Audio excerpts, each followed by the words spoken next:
The air inside Transcontinental Airways Flight 627 from New York to San Francisco was already thick with the familiar cocktail of recycled oxygen and quiet desperation. For one man, Richard Thornton, it was the final irritating hurdle before closing an $850 million deal that would cement his legacy. For another, Elijah Reynolds, it was supposed to be a simple commute home. A clash was inevitable, sparked by nothing more than a shared overhead bin. But this wasn't just a squabble over luggage space. It was a collision of worlds that would end with a single venomous phrase spat out for the entire cabin to hear, "Get off this plane." What no one knew, least of all the man in the $1,000 suit, was that the quiet man in the simple vacation shirt he had just tried to humiliate was the only person who could get them off the ground. The boarding process for TCA Flight 627 was a masterclass in controlled chaos, a river of humanity flowing down a narrow metal tube. Business travelers, their faces etched with the grim determination of 1,000 Monday mornings, jostled for position against families whose vacation cheer was already fraying at the edges. In the midst of this sluggish current sat Elijah Reynolds, comfortably settled in his aisle seat, 14C. He was a man who wore stillness like a well-tailored coat. Dressed in a muted navy blue polo and comfortable slacks, he could have been anyone, a tourist heading west for some sun, a father going to visit his kids. He had placed his single regulation-sized rollerboard neatly into the overhead bin above him, a maneuver executed with the practiced economy of a frequent flyer. His work was done, and now he was simply a passenger looking forward to getting home. At 42, Elijah carried himself with the quiet dignity of a man who had long ago learned that in certain spaces, his 6'2" frame and dark skin meant he needed to move differently, more deliberately, less threateningly. He reached into his personal bag and pulled out a well-worn copy of Advanced Principles of Aeronautical Engineering. Even after 20 years as a pilot, he never stopped studying his craft. As passengers continued boarding, filling the narrow center aisle with the shuffle of feet and the rustling of jackets, Elijah opened to a dog-eared page and disappeared into a world of lift coefficients and airfoil designs. For a few precious minutes, he was just a man reading a book, anonymous and unbothered. That peace was about to be shattered. "No, listen to me. The Nakamura meeting is non-negotiable. I don't care what their team says this merger is happening tomorrow, or the whole deal collapses." The voice cut through the ambient noise of the cabin like a serrated knife, loud, sharp, and intentionally painful. It belonged to Richard Thornton, a 53-year-old investment banker whose entire being radiated entitlement. From his meticulously styled silver hair to his Italian leather shoes, everything about him screamed success and the unwavering belief that the world operated according to his timetable. Richard stood at the entrance to the jetway, his Bluetooth earpiece blinking blue, as he continued his conversation, oblivious to the flight attendants trying to urge him forward. His charcoal Armani suit was impeccably tailored to his tall frame, with not a wrinkle to be found despite the long day. In one hand, he clutched an oversized leather briefcase that looked both expensive and overstuffed. In the other, he held a smartphone like a weapon. 850 million, Parker. That's what's on the line. $850 million that evaporates if I'm not in that room tomorrow morning. He paused, listening to the voice on the other end. "Well, then tell them to push it back. Tell them I've been unavoidably delayed. I don't know, be creative. That's why I pay you, isn't it?" A flight attendant gently touched his elbow, gesturing toward the plane. Richard covered his earpiece and shot her an irritated look. Yes, I'm boarding," he snapped before returning to his call. "Parker, I have to go. Just fix it. Remember, Nakamura Technologies doesn't walk away from this table, not after we've come this far."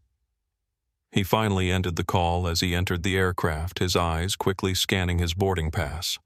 First class was full, a fact that had put him in a foul mood from the moment he'd arrived at the gate. He was Richard Thornton, for God's sake. He spent over $100,000 a year on airfare.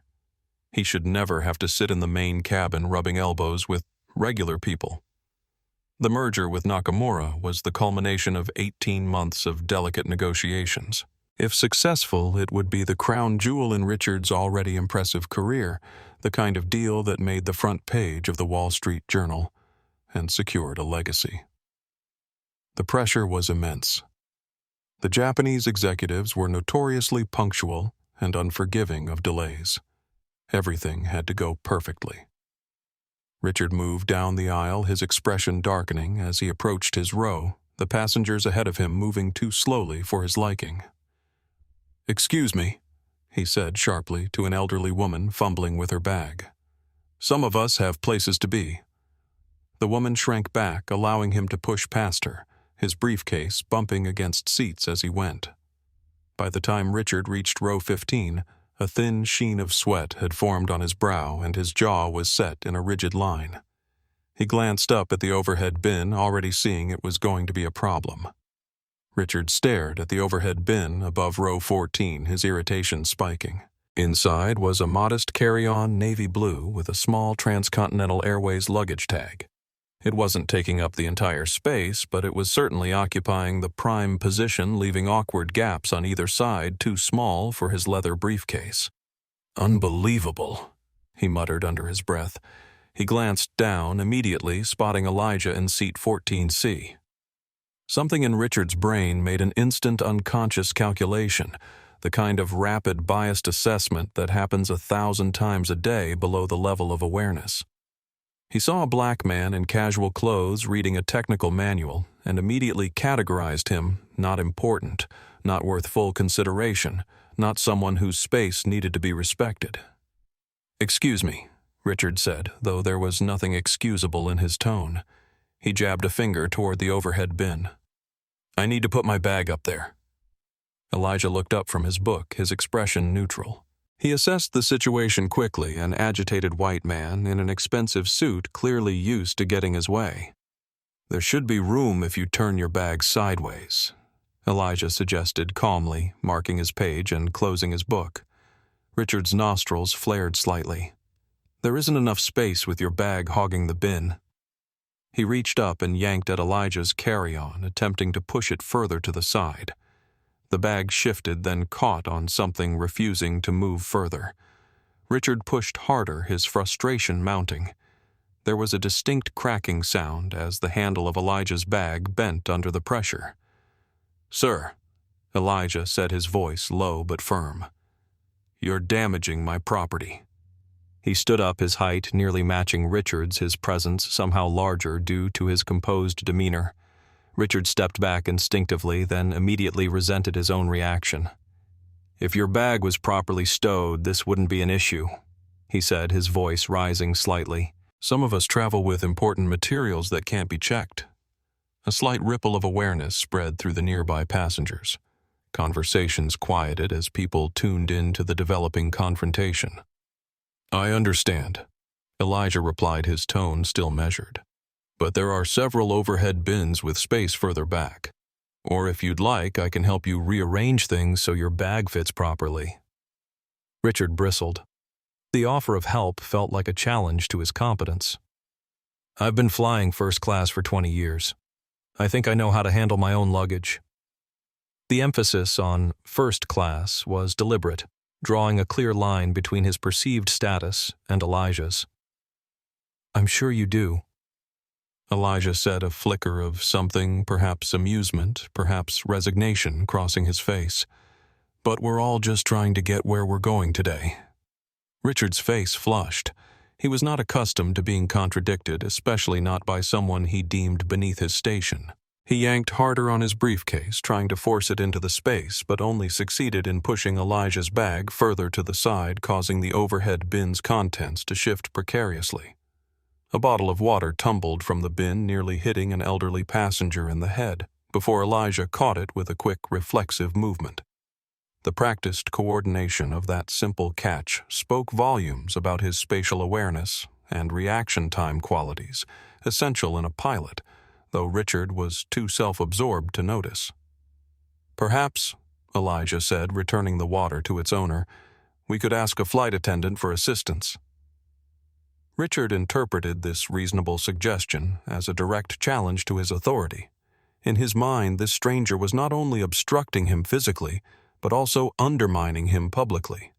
And on today of all days, when the pressure of the Nakamura merger was already pushing him to his limits, he found this small defiance intolerable. "Listen," he said, leaning closer, his voice dropping to a whisper that somehow carried more menace than a shout.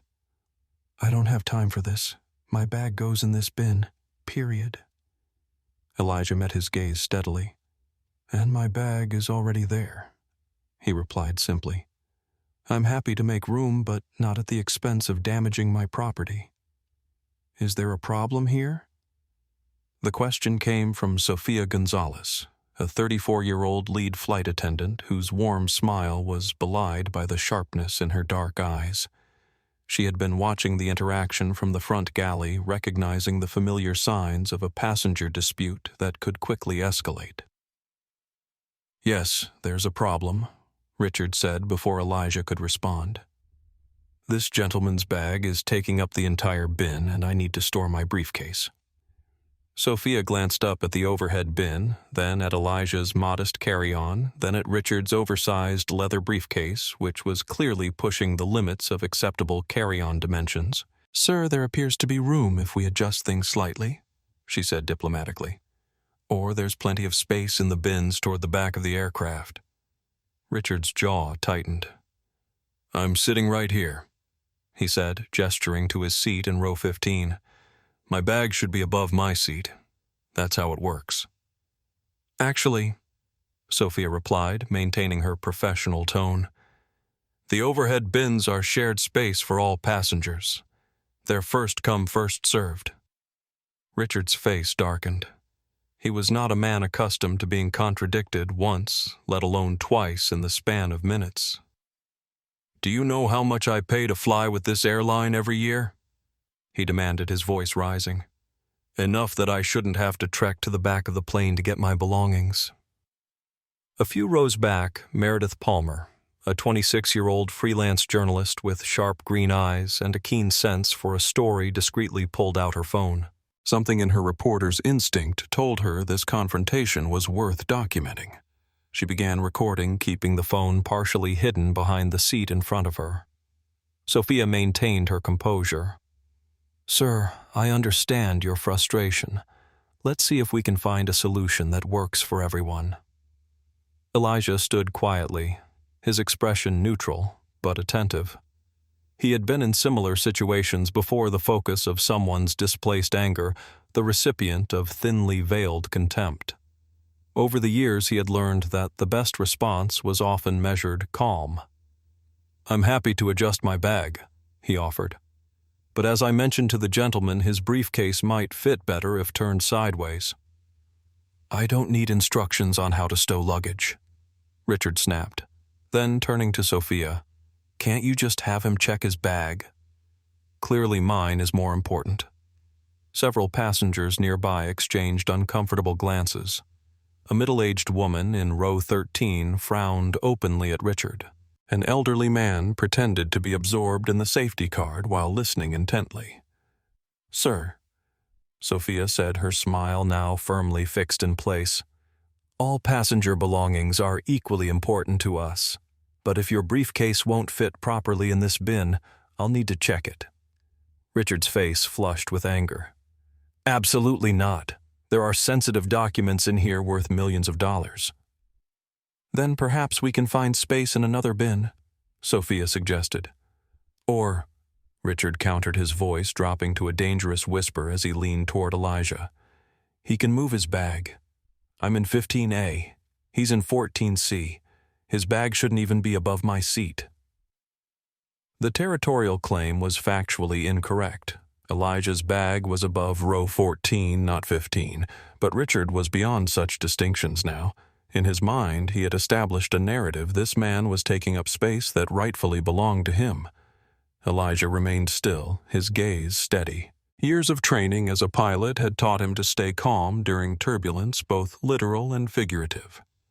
But beneath his composed exterior, a familiar weariness settled in his chest. This wasn't his first encounter with entitlement laced with prejudice, and it wouldn't be his last. "Sir," Sophia said to Richard, her patience clearly thinning, "I'll help you find space for your briefcase. There are several open bins just a few rows back." Richard's grip tightened on his briefcase. "No, I'm not moving. He is." The atmosphere in the cabin had grown tense. Even passengers not directly involved were watching the scene unfold, some with discomfort, others with morbid fascination. Meredith continued recording her journalistic instincts, telling her this was building toward something significant. Elijah took a slow, measured breath. "I'm happy to help rearrange things," he said again, "but I won't be checking my bag." It was a simple statement delivered without aggression or defiance, but to Richard it felt like a challenge to his authority, to his status, to his very place in the world. And in that moment, something in Richard Thornton snapped. "You don't get to tell me what to do." Richard's voice exploded through the cabin, startling passengers several rows away. His face contorted with rage as he jabbed a finger toward Elijah's chest, stopping just short of physical contact. "You people are always looking for handouts, always causing problems," he continued, spittle flying from his lips. "I pay for this seat. I pay your salary. I've had enough of this." The cabin fell silent, the ambient noise of boarding suddenly swallowed by the shock of Richard's outburst. Every eye turned to the confrontation unfolding in row 14. "If you don't like it—" Richard's voice dropped to a venomous hiss, each word distinct and deliberate. "Then get off this plane. Just get off. Go on. Get out of here." The words hung in the air like physical objects, ugly and sharp. Passengers shifted uncomfortably in their seats. A mother covered her young daughter's ears. An older gentleman in a business suit shook his head in disgust. Elijah hadn't moved. He stood perfectly still. His expression unchanged, though something in his eyes had hardened. He didn't flinch, didn't retreat, didn't return Richard's rage with his own. His stillness was somehow more powerful than any reaction could have been. Meredith Palmer's fingers trembled slightly as she continued recording the red light of her phone's camera, capturing every second of Richard's tirade. She knew instantly that she was documenting something significant, a raw, unfiltered moment of prejudice that would resonate far beyond this aircraft. Sophia stepped between them, her face pale but resolute. "Sir," she said to Richard, her voice firm despite a slight tremor, "that is completely unacceptable. You need to lower your voice immediately and take your seat, or I will have to involve the captain." Richard's chest heaved with each breath, his rage momentarily arrested by Sophia's intervention, but his eyes remained fixed on Elijah, burning with indignation. "You heard me," he said, quieter but no less venomous. "Get him off this plane." The command was absurd, a passenger demanding the removal of another passenger, but the entitlement behind it was staggering. Several people gasped audibly. A young man in row 16 stood up as if preparing to intervene if necessary. Elijah finally moved, but not in retreat. He straightened his shoulders slightly, meeting Richard's gaze directly. When he spoke, his voice was low-measured and clear enough that everyone nearby could hear. "Sir, I understand you're upset, but we're all just trying to get to our destination safely. There's no need for this level of disrespect." The simple dignity of his response seemed to penetrate Richard's rage, if only momentarily. Something flickered across the banker's face. Perhaps the first glimmer of self-awareness quickly subsumed again by indignation. Sophia gestured to Richard's empty seat. "Sir, please sit down now. Your bag will be properly stowed, I promise you." Richard glared at Elijah for one more long moment, then at Sophia, then at the watching passengers. The public nature of his outburst was beginning to register, and a new emotion crept in alongside his anger, embarrassment. With a final muttered curse, Richard shoved his briefcase under the seat in front of 15A, a clear violation of the airline's safety protocols, but Sophia wisely chose not to address it at that moment. He dropped heavily into his seat, radiating hostility like a furnace. Elijah returned to his seat as well, reopening his book with steady hands. To casual observers, he appeared completely unaffected by the confrontation. Only the tightness around his eyes betrayed the toll of maintaining such composure in the face of naked prejudice. The cabin remained unusually quiet as the final passengers boarded. Those who had witnessed the confrontation exchanged glances, some sympathetic toward Elijah. Others simply uncomfortable with having witnessed such raw ugliness. What no one in the cabin knew, least of all Richard Thornton, was that if Elijah Reynolds got off this plane as demanded, no one would be going anywhere at all. The cabin door sealed with a heavy thunk, and the aircraft pushed back from the gate. The safety demonstration began, flight attendants moving through their choreographed motions with practiced precision. But an undercurrent of tension remained like static electricity before a storm. Richard Thornton sat rigidly in 15A, staring straight ahead, his jaw working silently as he chewed over the confrontation. He had crossed a line, and some part of him knew it. But in his mind, he was the aggrieved party, the important businessman whose reasonable requests had been thwarted by an uncooperative passenger and an unhelpful crew. He snuck a glance at Elijah, visible just ahead in 14C. The man appeared completely absorbed in his book, turning pages with steady, unhurried movements. Richard's anger flared anew. How dare this man remain so composed when Richard's own equilibrium had been so thoroughly disrupted? 3 rows behind them, Meredith Palmer reviewed the video she had captured, her pulse quickening. The footage was clear. Richard's face fully visible, his words perfectly audible, the racial undertones unmistakable. As a freelance journalist specializing in social justice issues, she recognized the potential impact of such raw footage. She debated whether to upload it immediately using the plane's Wi-Fi or wait until they landed. Elijah turned another page, his eyes moving methodically across lines of text about advanced aerodynamics. But his mind was partially elsewhere, moving through a familiar internal landscape. 20 years in aviation had brought him face to face with prejudice in many forms. Sometimes blatant, like today's confrontation, but more often subtle. The surprised looks when he introduced himself as the captain, the passengers who would ask to verify his credentials, the colleagues who initially questioned his competence. He remembered his first day at flight school 22 years ago. He had arrived early, eager and nervous, only to have another student mistake him for the janitor. He remembered his first officer evaluation where the examiner had seemed determined to find fault, putting him through scenarios far more complex than those given to his white classmates. He remembered countless small cuts, each one individually insignificant, collectively forming a map of scars only visible to those who carried similar marks. Yet he had persevered. Not just succeeded, but excelled. At 42, he was now one of Transcontinental's most respected pilots, a senior captain and check airman who trained and evaluated other pilots. He had logged over 15,000 flight hours, mastered every aircraft in the fleet, and earned the quiet respect of his colleagues through consistent professionalism and exceptional skill.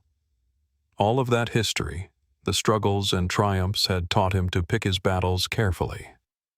Today's confrontation with Richard was not worth escalating. Elijah had weathered worse storms and would likely face others in the future. What mattered was maintaining his dignity and focusing on what was important. The engine spooled up with a familiar whine, and the aircraft began taxiing toward the runway. Sophia moved through the cabin, performing final checks. She paused briefly near Elijah, offering a small, apologetic smile. He nodded in acknowledgement, a silent exchange between professionals who understood that difficult passengers were an occupational hazard. As the plane continued its slow journey toward the runway, no one suspected that their departure was about to be interrupted by a different kind of turbulence entirely. The aircraft had just turned onto the taxiway when the engines, which had been building to their usual powerful chorus, suddenly wound down to a whisper. The forward momentum stopped, and the plane sat motionless on the tarmac. A ripple of confusion moved through the cabin. Frequent flyers exchanged knowing glances. Delays were common enough, but an aborted taxi was less typical. Richard Thornton checked his watch impatiently, calculating the shrinking buffer between his arrival time and his morning meeting with Nakamura Technologies. The overhead speaker crackled to life, and a steady, reassuring baritone voice filled the cabin. "Folks, this is Captain Thomas Wilson speaking from the flight deck. Apologies for the interruption to our taxi. We seem to have a little warning light that's decided to make an appearance up here. It's most likely nothing serious. These modern aircraft are designed with multiple redundant systems and are very cautious about reporting even minor discrepancies." The captain's voice carried the practiced calm of a man with decades of experience designed to reassure anxious passengers. "We're going to run some quick diagnostics while we're out here. Shouldn't take more than a few minutes. We'll keep you updated on our progress. Thank you for your patience." The announcement ended, leaving a chorus of sighs and murmurs in its wake. Passengers reached for phones, adjusting expectations, sending quick messages about potential delays. "Unbelievable," Richard muttered loud enough for those nearby to hear. "A billion-dollar airline that can't even get a plane off the ground." Elijah's eyes flickered briefly from his book at the mention of the warning light.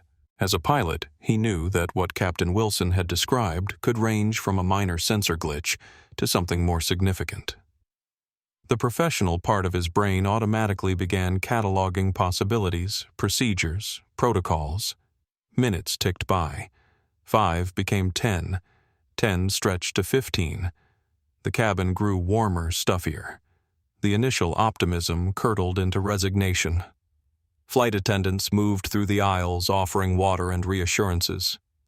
After 25 minutes, the captain's voice returned, this time with a more noticeable strain beneath the professional calm. "Ladies and gentlemen, this is Captain Wilson again. I'm afraid our little warning light is being a bit more stubborn than we anticipated. As a precaution, we're going to return to the gate so our maintenance team can take a closer look. I sincerely apologize for this inconvenience. The safety of our passengers and crew is always our top priority. We'll get you on your way to San Francisco just as soon as we can." A collective groan rose from the passengers. A businessman in a rumpled suit slammed his laptop shut. A young mother tried to distract her increasingly restless toddler. Richard Thornton's face flushed with anger, his knuckles whitening as he gripped the armrests. The aircraft began a slow turn, heading back toward the terminal. As they taxied, Richard leaned forward deliberately, making eye contact with Elijah. "This is just perfect," he said, his voice dripping with sarcasm. "First I have to deal with you, and now this. Some kind of cosmic joke." Elijah chose not to respond, turning another page in his book, but the corner of his mouth tightened almost imperceptibly. The insinuation was clear. Richard was somehow linking Elijah's presence to the technical delay, as if his very existence on the aircraft was causing disruption. It was an irrational connection, the kind of magical thinking that often underlies prejudice, the belief that those deemed other bring bad fortune merely by their presence.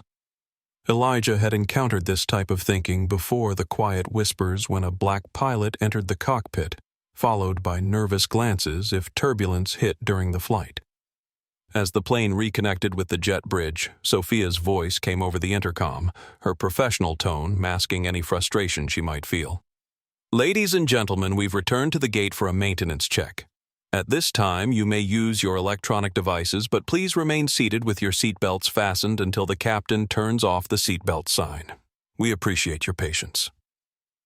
The familiar chime of phones being turned on filled the cabin, followed by the rapid clicking of messages being sent. The delay was now real, no longer a brief pause, but an actual disruption to everyone's plans. Richard began an intense phone conversation, his voice deliberately loud. "Parker, it's getting worse. Now we've got mechanical issues. No, they haven't given us an ETA. I know the Nakamura team won't wait. Find a backup plan now." Elijah closed his book, finally allowing himself to acknowledge the growing knot of concern in his stomach. Warning lights could indeed be false alarms, but they could also indicate serious issues. As a pilot, he knew that Captain Wilson would be working through an extensive checklist communicating with maintenance weighing options. Whatever was happening in the cockpit, it was clear that this delay was just beginning. 45 minutes after returning to the gate, the cabin had transformed from a vessel of mild frustration to a pressure cooker of anxiety and irritation. The initial updates from the cockpit had grown less frequent and more vague. The temperature had risen as the air conditioning struggled and the atmosphere grew increasingly stifling. Richard Thornton had progressed through a spectrum of reactions from angry phone calls to his team to demanding updates from any flight attendant who passed to now sitting in seething silence. His expensive suit rumpled his forehead, beaded with sweat. Children who had initially been excited about the flight were now fussy and restless. Business travelers checked watches and calendars with increasing agitation. Even the most patient passengers were beginning to show signs of wear. Sophia and the other flight attendants maintained professional composure, but the strain showed in the tightness around their eyes, the slightly forced nature of their smiles. They offered water, apologized repeatedly, and deflected questions they couldn't answer.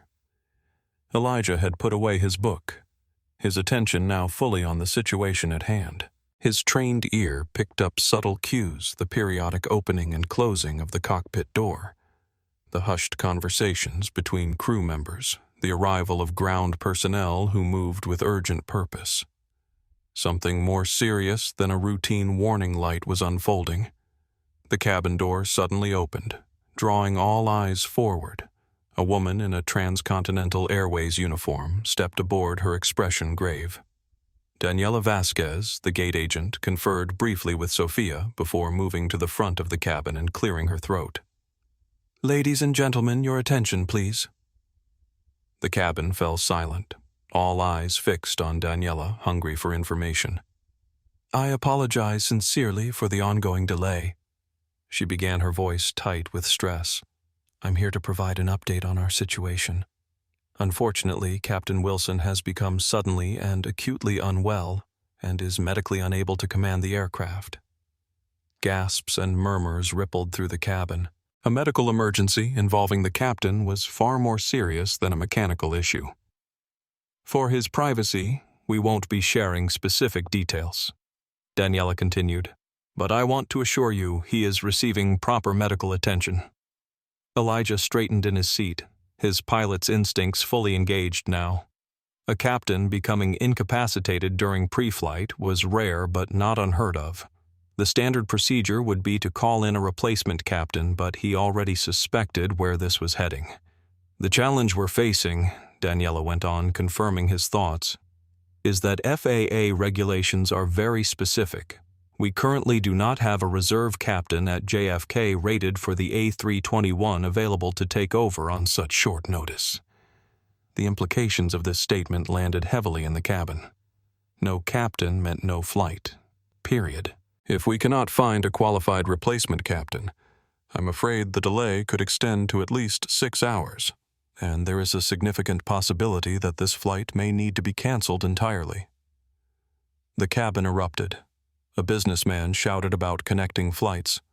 A woman with a wedding ring began to cry softly. A college student loudly demanded hotel vouchers. The ordered reality of air travel, the expectation that you will depart and arrive as scheduled, was disintegrating before their eyes. Richard Thornton stood up abruptly, his face contorted with rage and panic. "Cancel 6 hours. This is completely unacceptable. I have an $850 million merger meeting tomorrow morning. Do you have any idea what's at stake here? This airline is a disgrace." His outburst gave voice to the collective frustration, even as his specific concerns remained uniquely his own. Other passengers joined in creating a cacophony of complaints and demands that Daniela struggled to address. Amid the chaos, Elijah sat perfectly still, his mind working through scenarios. As a Transcontinental Airways pilot rated on the A321, he was technically qualified to take command of this aircraft. It wasn't standard procedure. He was off-duty, deadheading home, not scheduled to fly. But in emergency situations, protocols could be adjusted.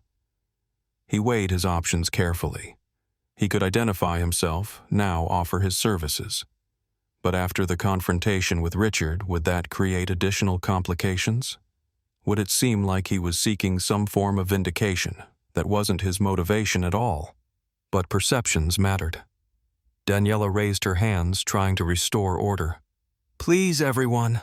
I understand your frustration. We're exploring all possible options."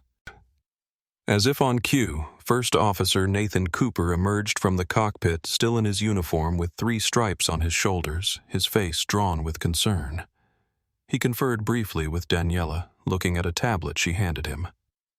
Elijah watched this exchange with growing certainty about what was happening. They would be checking the passenger manifest against the employee database, looking for a miracle, a qualified pilot hiding in plain sight among the passengers. Daniela's expression shifted subtly as she read something on the tablet. She looked up, scanning the cabin with new purpose, hope kindling in her eyes. "Ladies and gentlemen," she announced, her voice cutting through the noise, "we may have a solution. Our team has identified that there might be a qualified Transcontinental Airways pilot currently on board as a passenger." The cabin quieted passengers, exchanging surprised looks. It sounded like something from a movie, a pilot emerging from the passengers to save the day. Daniela consulted this tablet again, then raised her head. "Is there a passenger by the name of Elijah Reynolds on this aircraft?" Time seemed to freeze. Every head in the cabin swiveled, searching for the person who might rescue their travel plans from disaster. Richard Thornton looked around, with everyone else momentarily distracted from his rage by this unexpected development. In seat 14C, Elijah Reynolds slowly closed his book, the corner of his mouth twitching slightly at the cosmic irony of the situation. He raised his hand. "I'm Elijah Reynolds," he said, his voice quiet but clear. And in that moment, the universe delivered its punchline.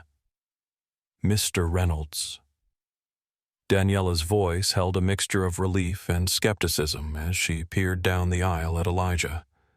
The cabin had gone completely silent, all eyes fixed on the man in the navy polo shirt who had just identified himself. "Could you please come to the front of the aircraft?"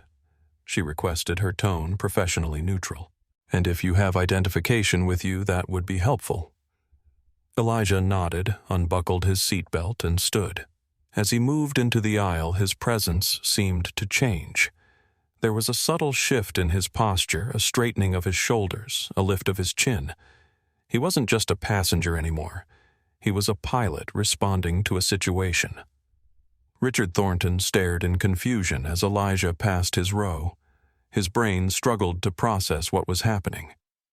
This man, the same man he had berated, insulted, and ordered off the plane, was now being summoned to the front. But why Elijah made his way forward, feeling the weight of every gaze in the cabin? He had never sought the spotlight. Like many pilots, he preferred the focused environment of the cockpit to the social complexities of the cabin. But now he stood at the center of an unfolding drama, fully aware of the irony of his position. At the front of the aircraft, First Officer Nathan Cooper waited alongside Daniela and Sophia. At 36, Cooper was lean and alert, with the carefully maintained appearance of a professional aviator. His expression was a mixture of hope and wariness as Elijah approached. "Mr. Reynolds," Daniela began formally, "according to our records, you are a Transcontinental Airways employee. Is that correct?" "Yes, that's correct," Elijah replied evenly. "Could I see some identification, please?" Elijah reached into his pocket and produced his wallet. From it, he extracted 3 cards, his driver's license, his airline transport pilot license, issued by the FAA, and his Transcontinental Airways employee ID with Captain, clearly printed beneath his photo. Daniela examined the cards closely, then looked up at Elijah with new respect dawning in her eyes. She turned to Nathan, who took the FAA license and employee ID, studying them with the careful scrutiny of someone who understood exactly what he was looking at. "Captain Reynolds," Nathan said the title in acknowledgement of Elijah's rank. "You're rated on the A321. Yes, I've logged over 4,000 hours on the A321 family. I'm also a check airman for the fleet." The term designating a pilot who trains and evaluates other pilots carried significant weight in aviation circles. Nathan's eyebrows rose slightly. Elijah wasn't just any pilot. He was among the airline's most experienced and trusted. Daniela spoke into her radio, stepping slightly away for privacy. "Operations, this is Gate 34. I have Captain Elijah Reynolds, employee ID 7892, requesting verification of active status and A3221 type rating." She paused, listening to the response. "Yes, he's a passenger on Flight 627. Yes, we're confirming now. Stand by." Throughout the cabin, passengers craned their necks, trying to catch glimpses of the exchange happening at the front. The tension that had filled the aircraft minutes ago was transforming into something else, a cautious collective hope.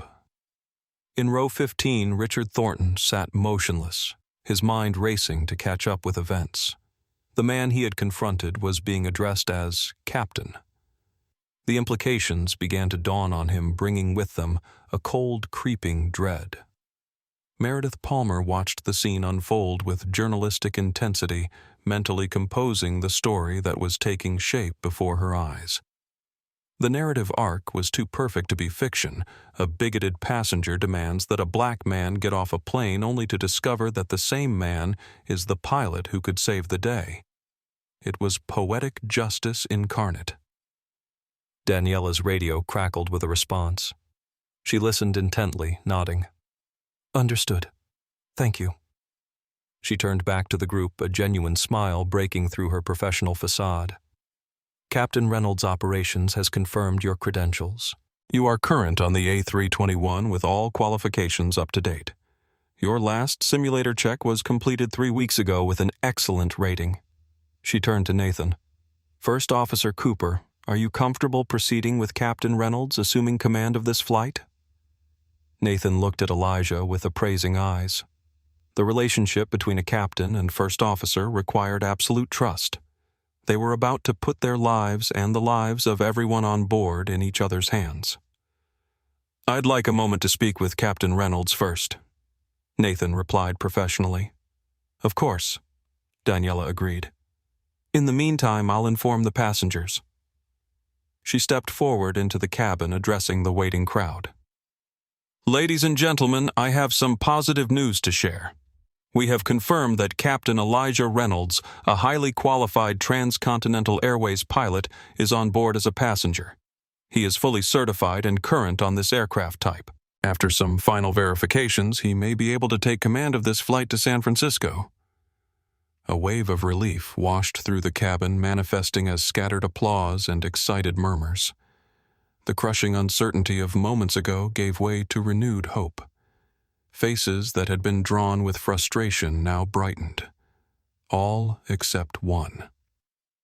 Richard Thornton sat frozen in his seat, the blood draining from his face as the full implications crashed over him. The man he had berated, the man he had ordered off the plane, the man he had deemed unworthy of basic respect, was a captain. Not just any captain, but potentially the only person who could salvage his crucial meeting with Nakamura Technologies. The universe, it seemed, had a devastating sense of humor. "Captain Elijah Reynolds," Daniela's voice announced clearly over the PA system, "has been confirmed by our operations center as fully qualified to command this aircraft.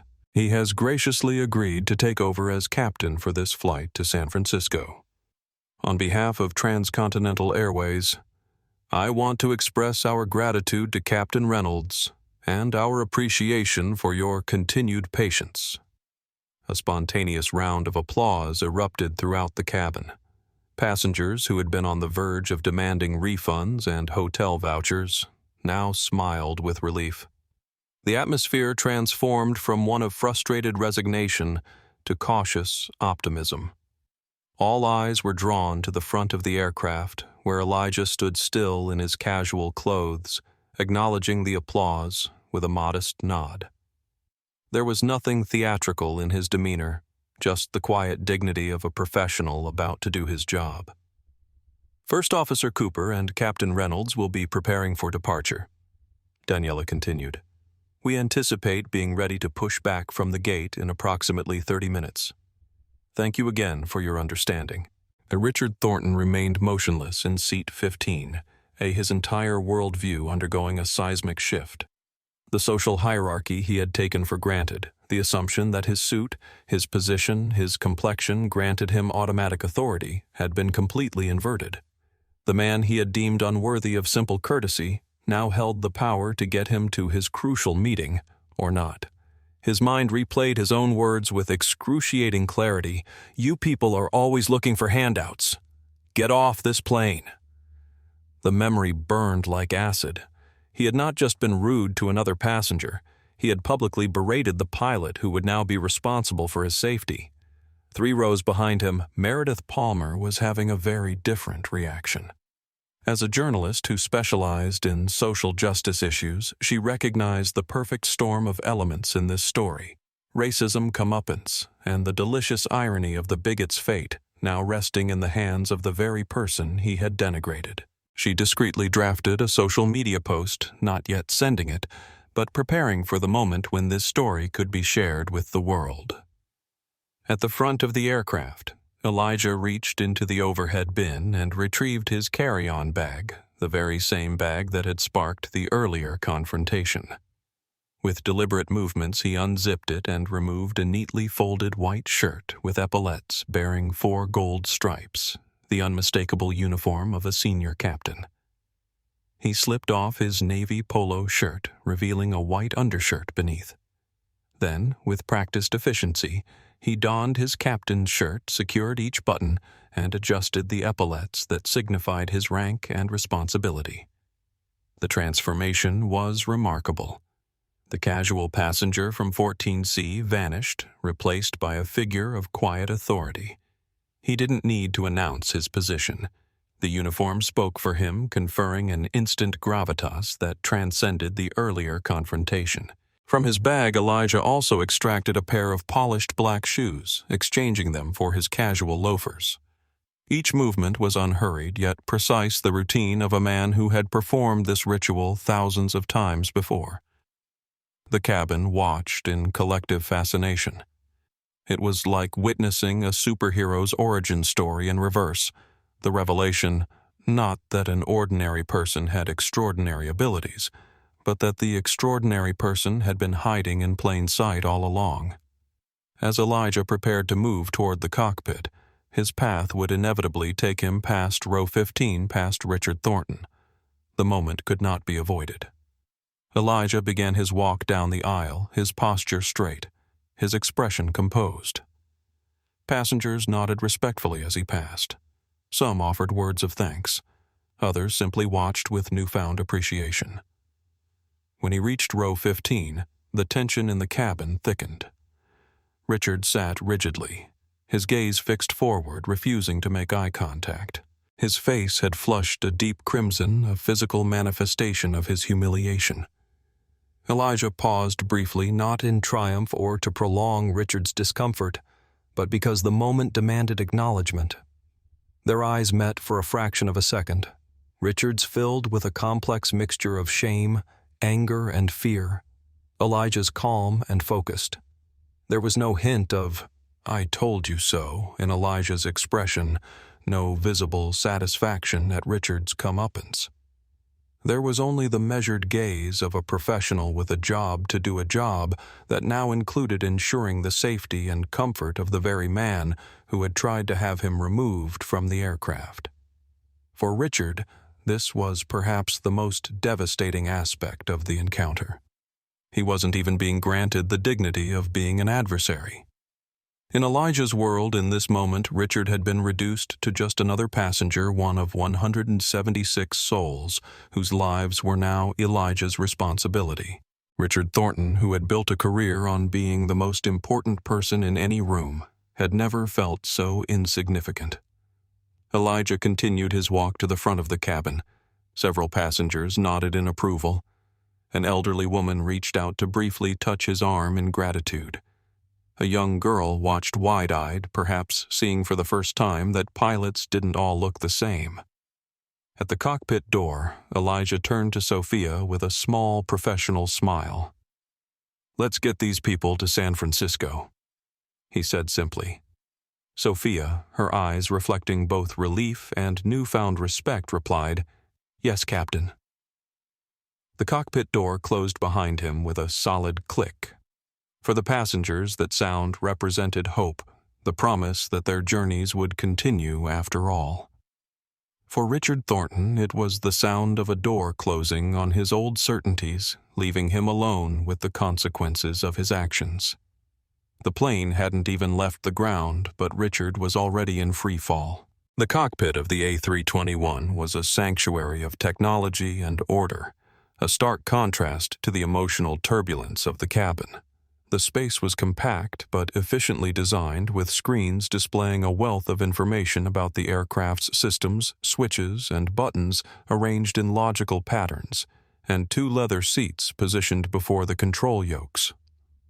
Elijah stepped into this familiar environment with a sense of homecoming. This was his domain, a space where his authority was defined not by appearance or perception, but by knowledge, skill, and certification. Here, the superficial judgments that had plagued him throughout his life held no relevance. Physics didn't care about race. The sky had no bias.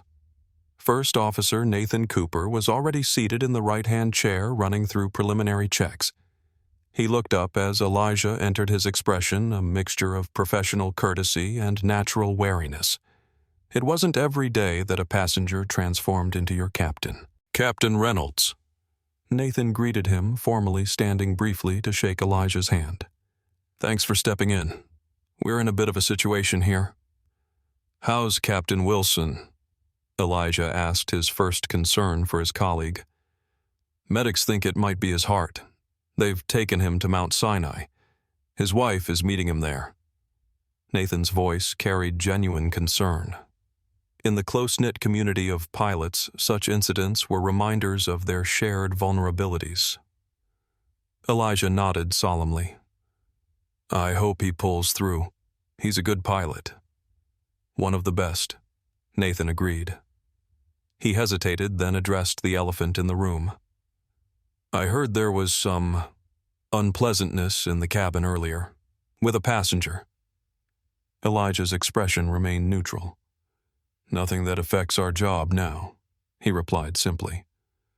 Nathan studied him for a moment, then nodded with newfound respect. It was the response of a consummate professional, acknowledging the incident without allowing it to bleed into their current responsibilities. "Well," Nathan said, returning to business, "we've got the warning light on the bleed air system for Engine 2. Maintenance ran diagnostics, said it's likely a sensor issue. They've cleared us to fly, but Captain Wilson felt a vibration during the initial spool-up that concerned him. That's when he—" Nathan made a vague gesture indicating Wilson's medical episode. Elijah settled into the captain's seat, the left-hand chair that would be his command post for the next 5 hours. His hands moved automatically, adjusting the seat to his preferences, checking that the controls were within comfortable reach. "Let's start fresh," he decided. "Full pre-flight checklist, complete systems review. I want to understand exactly what we're dealing with before we push back." "Yes, sir," Nathan replied, the formality coming naturally now. He handed Elijah the aircraft's logbook containing the maintenance history and recent sign-offs. Elijah reviewed the documentation carefully, his focus absolute. The outside world, the confrontation with Richard, the eyes of the passengers, the pressure of the delay, all faded into the background. There was only the aircraft, the protocols, and the responsibility of command. For the next 20 minutes, Elijah and Nathan worked through the extensive pre-flight procedures. They communicated in the precise, abbreviated language of aviation professionals, a series of calls and responses checks and confirmations.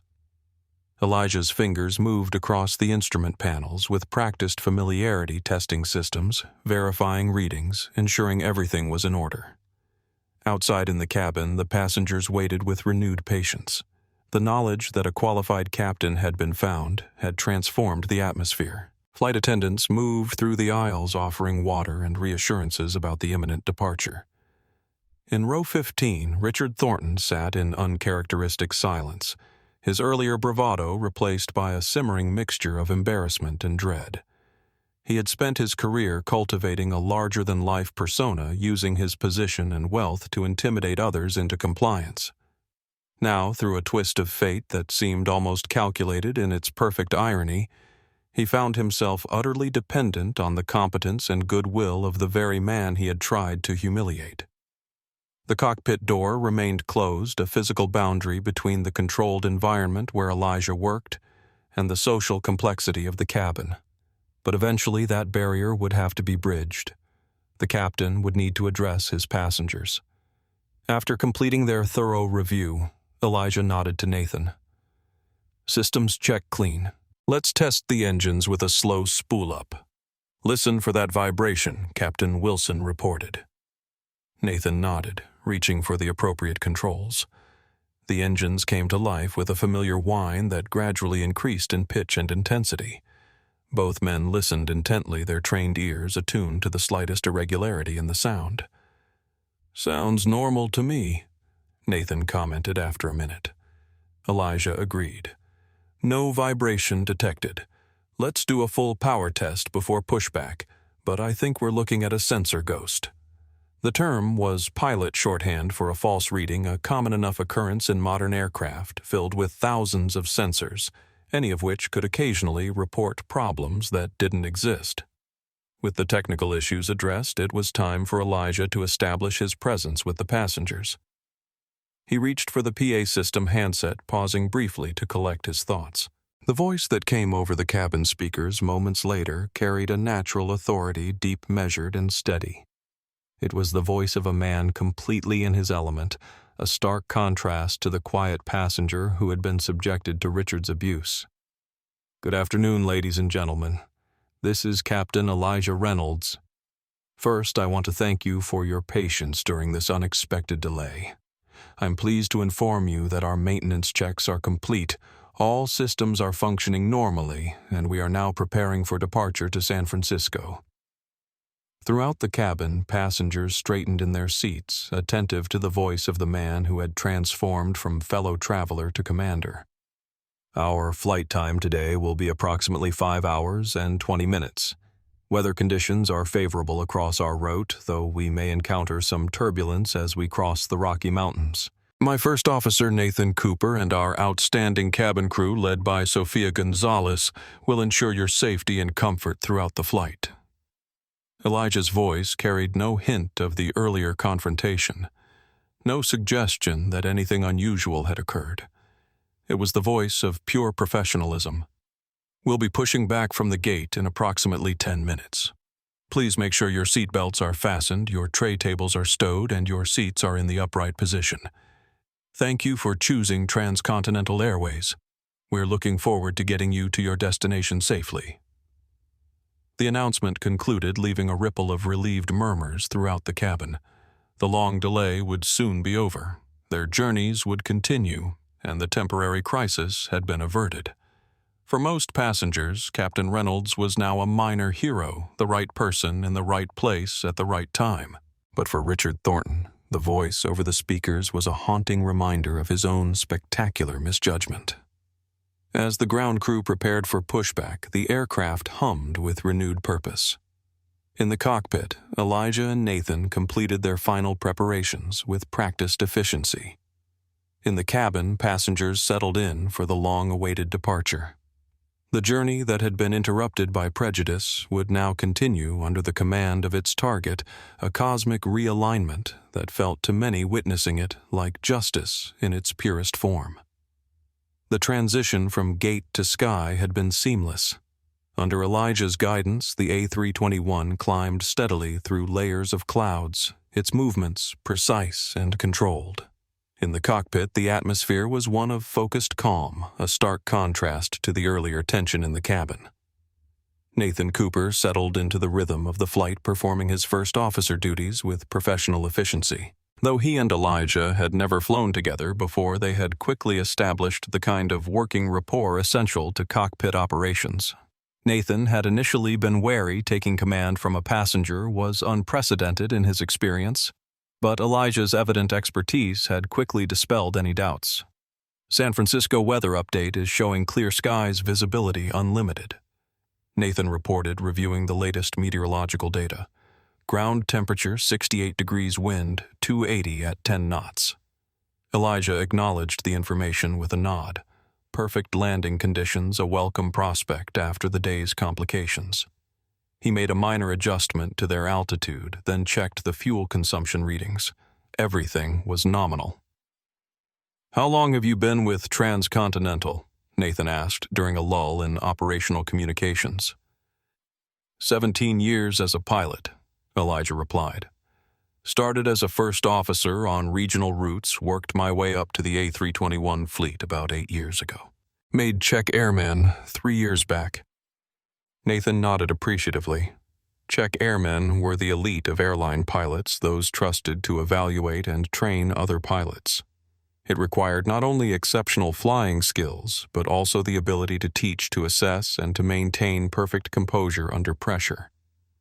"You must have seen a lot of changes in the industry over that time," Nathan observed. A hint of a smile crossed Elijah's face. "More than I can count. Aircraft technology, safety protocols, company mergers." He left unspoken the slower changes in the industry's demographics, the gradual, still incomplete shift toward greater diversity in the cockpit. In the main cabin, the initial post-takeoff quiet had given way to the normal rhythms of a transcontinental flight. The beverage service had begun flight attendants moving through the aisles with practiced efficiency. Passengers had settled into their personal routines, some working on laptops, others watching movies on the seatback screens, a few already dozing. Sofia Gonzalez moved with particular purpose, her earlier stress now channeled into heightened attentiveness to passenger needs. As she passed row 14, Elijah's former seat now occupied by another passenger who had been reseated, she felt a renewed appreciation for the man who had transformed from unfairly targeted passenger to aircraft commander.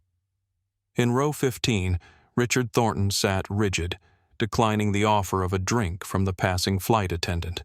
His stomach was a tight knot of anxiety and shame. Every announcement from the cockpit, every smooth adjustment of the aircraft's trajectory served as a reminder of his catastrophic misjudgment. He pulled out his phone, enabled the airplane mode, and opened his calendar. The Nakamura Technologies meeting was scheduled for 9 a.m. Pacific time. Based on the captain's announced arrival time of 7:40 p.m., he would still make it to his hotel, prepare his presentation, and be ready for the meeting, assuming everything went according to plan. But Richard was no longer certain of anything. His worldview had been built on assumptions about who belonged where, about whose competence deserved respect, about his own position at the top of a carefully ordered social hierarchy. Those assumptions had been shattered in the most public, humiliating way possible. 3 rows behind him, Meredith Palmer was already at work. With the plane's Wi-Fi activated, she had begun drafting an article about the incident she had witnessed. As a freelance journalist specializing in social justice issues, she recognized the powerful narrative unfolding a stark example of prejudice confronted not through confrontation but through quiet competence. She reviewed the video she had captured during the confrontation.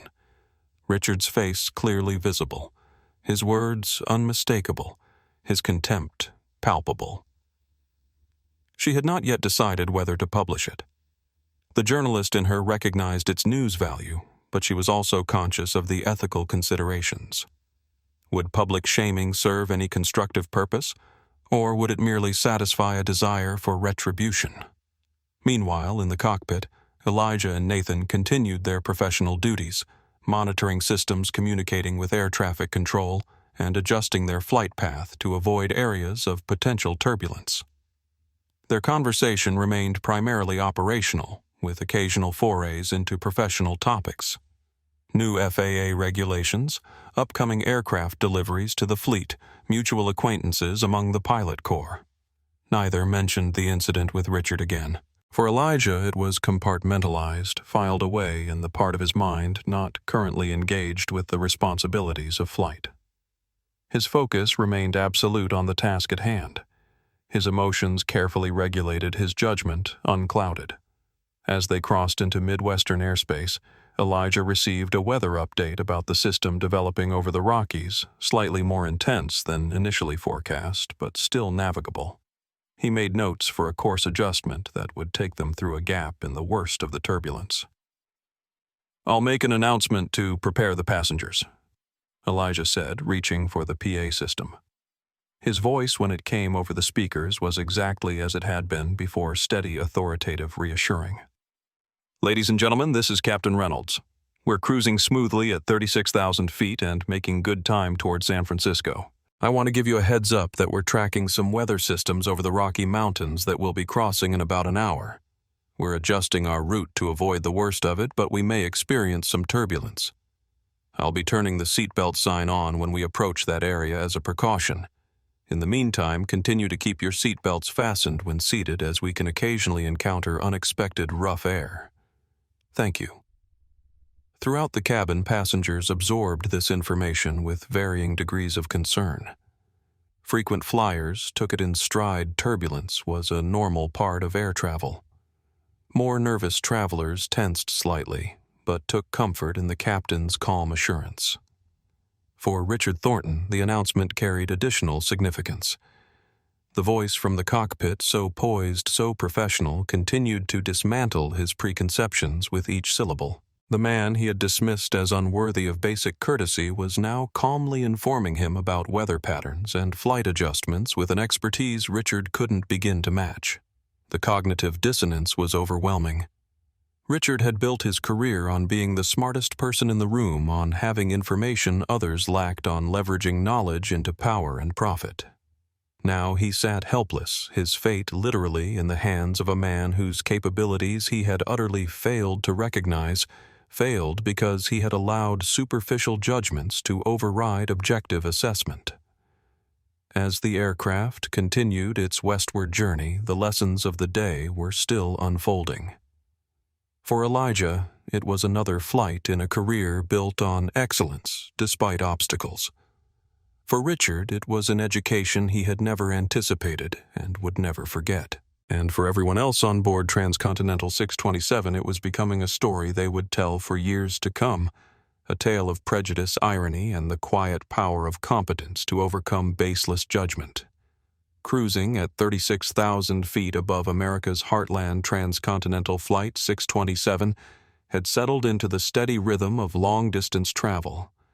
Inside the pressurized metal tube, 177 souls shared a temporary community bound together, not just by a common destination, but now by the remarkable story unfolding among them. In the cockpit, Elijah maintained his vigilant watch over the aircraft systems, his attention divided between present responsibilities and forward planning. The weather system over the Rockies was evolving, and he was tracking its development, calculating adjustments to their route that would balance passenger comfort against fuel efficiency and arrival time. During a quiet moment with Nathan, focused on communications with air traffic control, Elijah allowed himself a brief reflection on the journey that had brought him to this moment. His path to the captain's seat had never been straight or easy. Growing up in Oakland, California, he had been captivated by flight at age 10 when a school field trip took him to the local airport. Watching the massive machines defy gravity, he had been struck by a simple, powerful thought. If you could fly one of those, you could go anywhere, see everything rise above limitations. But even as a child, he had understood that becoming a pilot would mean confronting barriers beyond the ordinary challenges of technical mastery and certification. At each step flight, school initial employment advancement to larger aircraft, he had encountered the subtle and not-so-subtle forces of bias. Sometimes it manifested as lower expectations. You fly pretty well for a... And sometimes as higher hurdles. We just need to be extra sure you're qualified. And occasionally as outright hostility. What had sustained him through 2 decades of such experiences was an unshakable focus on excellence. If he couldn't control how others perceived him initially, he could ensure that his performance spoke for itself. He had graduated at the top of his flight school class, maintained a perfect safety record, earned certifications on multiple aircraft types, and eventually achieved the elite status of check airman. Today's confrontation with Richard Thornton was not exceptional in Elijah's experience. It was merely a more public, more explicit version of interactions he had navigated throughout his career. And like those previous challenges, he had met it not with anger or retaliation, but with composure and professionalism. In row 15, Richard Thornton was engaged in a different kind of reflection. For perhaps the first time in his adult life, he was confronting the possibility that his worldview, the lens through which he evaluated others, was fundamentally flawed. Richard had always prided himself on his judgment of character, his ability to quickly assess a person's capabilities and worth. It was a skill he leveraged in business negotiations, in hiring decisions, in social hierarchies. He believed he could tell within moments of meeting someone exactly where they belonged in relation to himself. But today that judgment had failed catastrophically. He had dismissed Elijah based on appearance and circumstance, had deemed him unworthy of basic respect, had never even considered the possibility that the man in casual clothing could possess skills and knowledge beyond his own comprehension. The realization was deeply unsettling, forcing Richard to confront uncomfortable questions. How many others had he dismissed based on superficial assessments? What opportunities had he missed? What connections had he failed to forge? What insights had he ignored because he couldn't see past his own preconceptions? The $850 million Nakamura merger.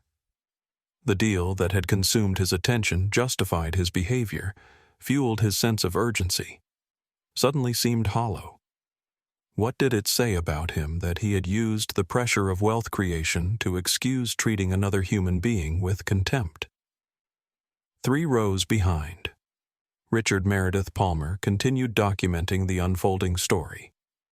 As a journalist who specialized in issues of social justice, she recognized the perfect narrative.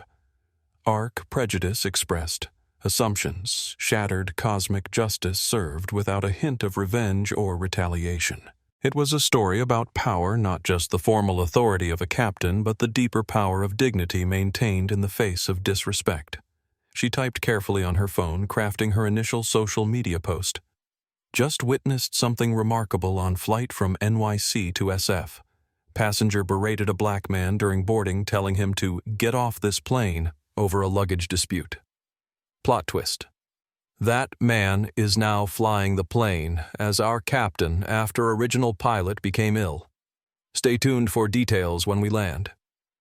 She hesitated before posting, wondering if she was infringing on privacy, if this would unleash an online mob that might exact a disproportionate punishment on Richard. But there was also a powerful lesson here, one that deserved to be shared. Her finger hovered over the send button, undecided. Meanwhile, the flight continued, the aircraft making steady progress westward. The altimeter showed a perfect 36,000 feet. The airspeed indicator displayed 515 knots. The heading was precisely on course. Every aspect of the flight was being managed with the meticulous attention to detail that defined Elijah Reynolds as a pilot. In the cabin, Sophia moved with renewed purpose, her natural warmth as a flight attendant, enhanced by a deeper appreciation for the pilot now guiding them across the continent. She paused briefly near row 15, where Richard sat staring at the window, his untouched drink on his tray table. "Everything all right, sir?" she asked professionally, no trace of judgment in her voice despite having witnessed his earlier behavior. Richard looked up, momentarily startled from his thoughts.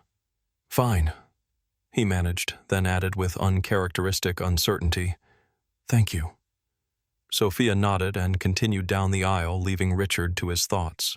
The simple courtesy she had extended, treating him with professional respect, despite his demonstrated lack of the same, only deepened his discomfort.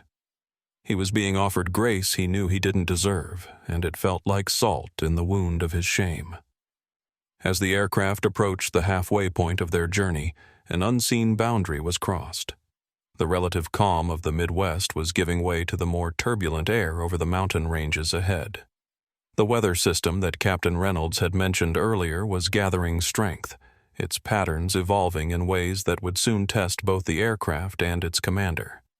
In the cockpit, Elijah noted the changes on the weather radar display, the patches of yellow and red indicating areas of moderate to severe turbulence. He made a slight adjustment to their course, seeking a path between the worst of the storm cells. "Looks like it's intensifying," Nathan observed, studying the same display. Elijah nodded. "I'll alert the passengers," he said, reaching for the PA system. "Time to batten down the hatches." The true test of Flight 627 was about to begin, not just the physical challenge of navigating turbulent skies, but the emotional journey of its passengers, particularly one investment banker whose carefully constructed worldview was crumbling with each passing mile. The first indication of the approaching weather system came as a subtle vibration through the airframe, a gentle tremor that most passengers might attribute to normal flight operations. But in the cockpit, Elijah and Nathan were tracking a more complete picture on their weather radar display. "That cell is building faster than forecast," Nathan remarked, pointing to a particularly intense area of convective activity directly in their path. The display showed a patchwork of yellows and reds, indicating moderate to severe turbulence. Elijah studied the radar image with careful attention, mentally calculating distances, intensities, and alternatives. 20 years in the cockpit had given him an instinctive feel for weather patterns, for the behavior of air masses colliding over mountain ranges, for the hidden currents of the sky. "We've got two options," he said after a moment.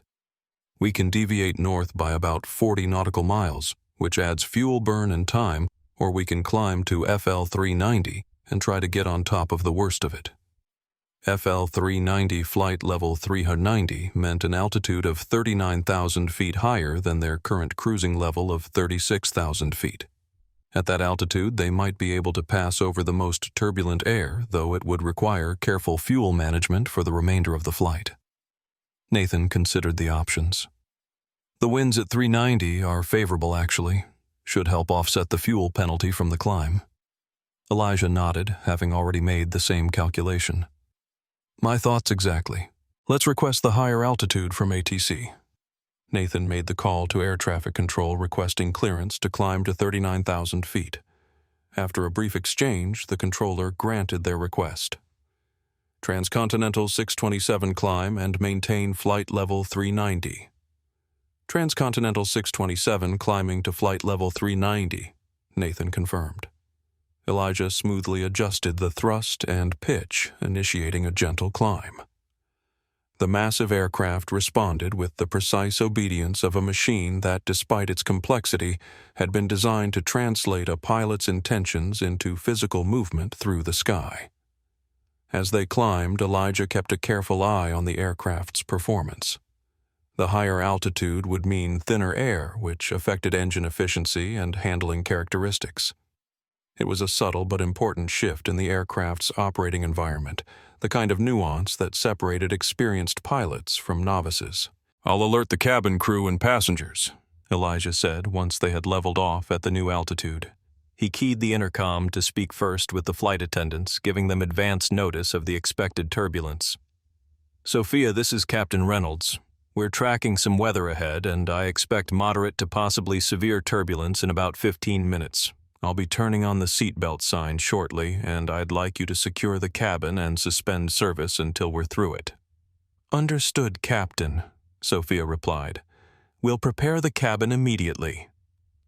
Next, Elijah addressed the passengers through the main PA system, his voice maintaining that same steady, reassuring quality it had held throughout the flight. "Ladies and gentlemen, this is Captain Reynolds. As I mentioned earlier, we're approaching some weather over the Rocky Mountains. To ensure your safety, I'm turning on the seatbelt sign now. Please return to your seats and fasten your seatbelts securely. We anticipate moderate turbulence for the next 20 to 30 minutes. He paused, then added, "I want to assure you that the aircraft is designed to handle these conditions, and we've adjusted our altitude to minimize the effects. Your cabin crew will be securing the cabin shortly. Thank you for your cooperation." Throughout the aircraft, passengers responded to the announcement with varying degrees of concern. Frequent flyers barely looked up from their books or screens. Turbulence was a routine part of air travel. More nervous travelers gripped their armrests a little tighter, mentally preparing for the bumpy ride ahead. In row 15, Richard Thornton felt a new kind of anxiety building.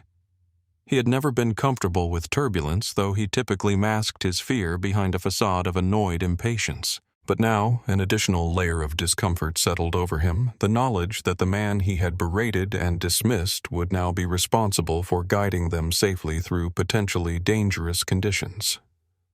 The irony was suffocating. Hours ago, he had questioned Elijah's very right to be on the aircraft. Now his safety, his life depended entirely on Elijah's skill and judgment. Sophia moved efficiently through the cabin, checking that seat belts were fastened, tray tables stowed, and loose items secured. When she reached row 15, she found Richard already prepared his belt fastened tightly across his lap, his expression uncharacteristically subdued. "We'll be through it before you know it, sir," she said with professional kindness. "Captain Reynolds is one of our most experienced pilots." Richard managed a tight nod, but couldn't bring himself to speak. The reassurance, though, meant to comfort only highlighted the magnitude of his earlier misjudgment. In the cockpit, Elijah and Nathan continued to monitor the weather system, making small adjustments to their course to navigate through gaps in the worst of the turbulence. Their conversation was focused and technical, the language of professionals dealing with a challenging but not unusual situation. "Let's reduce speed to 280 knots. Elijah decided, adjusting the throttles. "That'll give us a better ride through the rough air." Nathan nodded in agreement. "Turbulence penetration speed, 280 knots. The reduction in airspeed standard procedure when encountering turbulence would minimize stress on the airframe and provide greater control authority if needed. It was another example of the small, crucial decisions that pilots made, constantly balancing multiple factors to ensure safety and passenger comfort. As they approached the leading edge of the weather system, the first substantial jolt rocked the aircraft. It wasn't severe, merely a preview of what lay ahead, but it was enough to elicit a few gasps from the cabin behind them. The aircraft bucked, suddenly dropping what felt like hundreds of feet in seconds. Reality was closer to 30 feet, but in the confines of the pressurized cabin, the sensation was dramatic and visceral. Cries of alarm echoed throughout the plane. A woman's prayer was audible above the general commotion. The sound of items shifting and falling created a chaotic percussion. In the cockpit, Elijah's focus remained unbroken. His hands made small, precise adjustments to the controls, countering each movement of the aircraft with practiced skill. The altimeter fluctuated as they rode the invisible waves of turbulent air, but Elijah's expression remained calm, his breathing steady. "Vertical wind shear at our 2 o'clock, Nathan reported, studying the weather radar. The display showed angry swirls of red and yellow indicating severe turbulence directly to their right. "That cell is building faster than the forecast predicted." Elijah nodded, already aware and calculating options. "I see it. We'll maintain this heading for now, but be ready to adjust further north if that cell expands into our path." Another violent jolt shook the aircraft, this one accompanied by a lateral movement that pushed against the laws of physics. The massive A321 was being tossed by atmospheric forces that, while well within the aircraft's design, tolerances created a deeply unsettling experience for those inside. In the cabin, Sophia braced herself in the jump seat, maintaining a carefully composed expression despite the growing intensity of the turbulence. This was approaching the limits of what she had experienced in her career, but her training held firm. Flight attendants were the face of calm for passengers, and she understood the importance of that role now more than ever. Throughout the rows, reactions varied widely. Seasoned travelers gripped their armrests a little tighter, but otherwise showed little concern. First-time flyers and the naturally anxious exhibited more visible stress.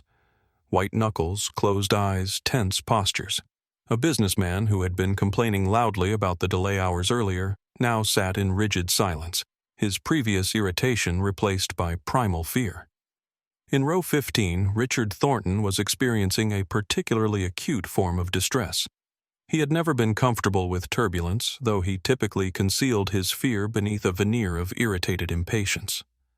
But now each violent movement of the aircraft twisted the knife of his earlier behavior. The man he had berated, the man he had tried to have removed from the flight, was now the only barrier between him and the chaotic forces outside the aircraft's metal skin. The cosmic irony was suffocating. Richard's life, literally his survival, now depended entirely on the competence of someone whose very presence he had deemed objectionable. The aircraft dropped again more severely than before. Unsecured items became projectiles. A tablet computer slid from a tray table and skittered down the aisle. A water bottle tumbled from a seat pocket. A child's stuffed animal arced through the air before landing 3 rows ahead. Meredith Palmer, the journalist, gripped her armrests with white knuckles, her earlier professional detachment momentarily forgotten in the face of what felt like genuine danger. Her phone secured in the seat pocket continued recording audio, capturing the sounds of the cabin during the turbulence material she might use later if she decided to publish the full story. In the cockpit, the situation demanded all of Elijah's considerable skill. Modern airliners were designed to fly primarily through automation, but severe turbulence like this called for manual intervention for the human touch that could anticipate and adapt to rapidly changing conditions in ways that automated systems could not. Elijah had disengaged the autopilot minutes ago, taking direct control of the aircraft. His hands on the side stick made constant small adjustments, maintaining stability amid the invisible turmoil outside. His eyes scanned the instrument panel's continuously airspeed, attitude, altitude, engine parameters, while also monitoring the weather radar for developments in the storm system. "Wind shear alert," the automated system announced, its synthetic voice emotionless. "I have it," Elijah responded calmly, already adjusting power and attitude to counter the potentially dangerous condition. Wind shear, a sudden change in wind speed or direction, was among the more serious hazards in aviation, capable of dramatically affecting an aircraft's performance in seconds. Nathan watched with professional admiration. Piloting in these conditions was a high-level skill requiring a combination of technical knowledge, physical coordination, and situational awareness that few possessed in such measure. He had flown with many captains during his career, but what he was witnessing now was exceptional. The aircraft shuddered violently as it passed through another pocket of severe turbulence. In the cabin, several oxygen masks dropped from their compartments, not due to actual depressurization, but because the force of the turbulence had triggered their release mechanisms. This created a new wave of alarm among passengers, some of whom reached for the masks before Sophia's voice came over the PA system. "Ladies and gentlemen, please disregard the oxygen masks. There is no loss of cabin pressure. The masks have been released due to the turbulence. Please leave them hanging and do not put them on unless instructed to do so by the flight crew." Her calm instruction helped prevent a secondary panic, but the masks themselves, dangling like yellow specters from the ceiling panels, created an unsettling visual reminder of the aircraft's vulnerability. In row 15, Richard Thornton felt a cold sweat break out across his forehead. The Nakamura merger, the deal he had deemed important enough to justify his behavior toward Elijah, now seemed laughably insignificant. $850 million meant nothing if the aircraft couldn't maintain its structural integrity against the violent forces outside. Another drop, this one more severe than any previous. The aircraft seemed to fall out from under them, creating seconds of apparent weightlessness, followed by a crushing return to normal gravity. Screams echoed throughout the cabin. A flight attendant, properly belted into a jump seat, nevertheless struck her head against the bulkhead with a sound audible several rows away. "Cabin crew status check." Elijah's voice came over the intercom, professionally concerned. "All secured, Captain," Sophia responded after a quick assessment. "Minor injury to Tanya, but she's alert and oriented." "Thank you, Sophia." We're working to find smoother air." The brief exchange overheard by nearby passengers reinforced the sense of professional competence managing the situation. Despite the physical extremes, there was a protocol, a procedure, humans in control, not chaos. In the cockpit, Elijah studied the weather radar with intense focus. The storm system had evolved beyond the forecast predictions, creating a more complex challenge than anticipated. But there was a potential path, a narrow corridor between cells that might offer a less turbulent passage. "I see a gap," he noted to Nathan. "Request 15 degrees left with ATC. We need to thread the needle here." Nathan relayed the request to air traffic control, receiving clearance for the course adjustment. Elijah banked the aircraft gently, left navigating toward the potential respite from the worst of the turbulence. As they altered course, the quality of the turbulence changed, still present, but less violent, more rhythmic. The sharp drops and lateral jolts gave way to a more consistent choppiness, like a boat on rough seas, rather than one going over a waterfall. Throughout the cabin, passengers sensed the change, their white-knuckled grips on armrests loosening slightly. The worst, it seemed, might be behind them. Nervous glances were exchanged, tentative smiles of relief beginning to form. Elijah maintained his focus, unwilling to relax his vigilance until they were well clear of the weather system. But he recognized the opportunity to provide reassurance to the passengers who had endured a genuinely frightening experience. He keyed the PA system, his voice as steady as it had been before the turbulence, a constant in a world that had been, for the past several minutes, anything but constant. "Ladies and gentlemen, this is Captain Reynolds. We've navigated through the worst of the turbulence and are now tracking toward smoother air. I apologize for the rough ride.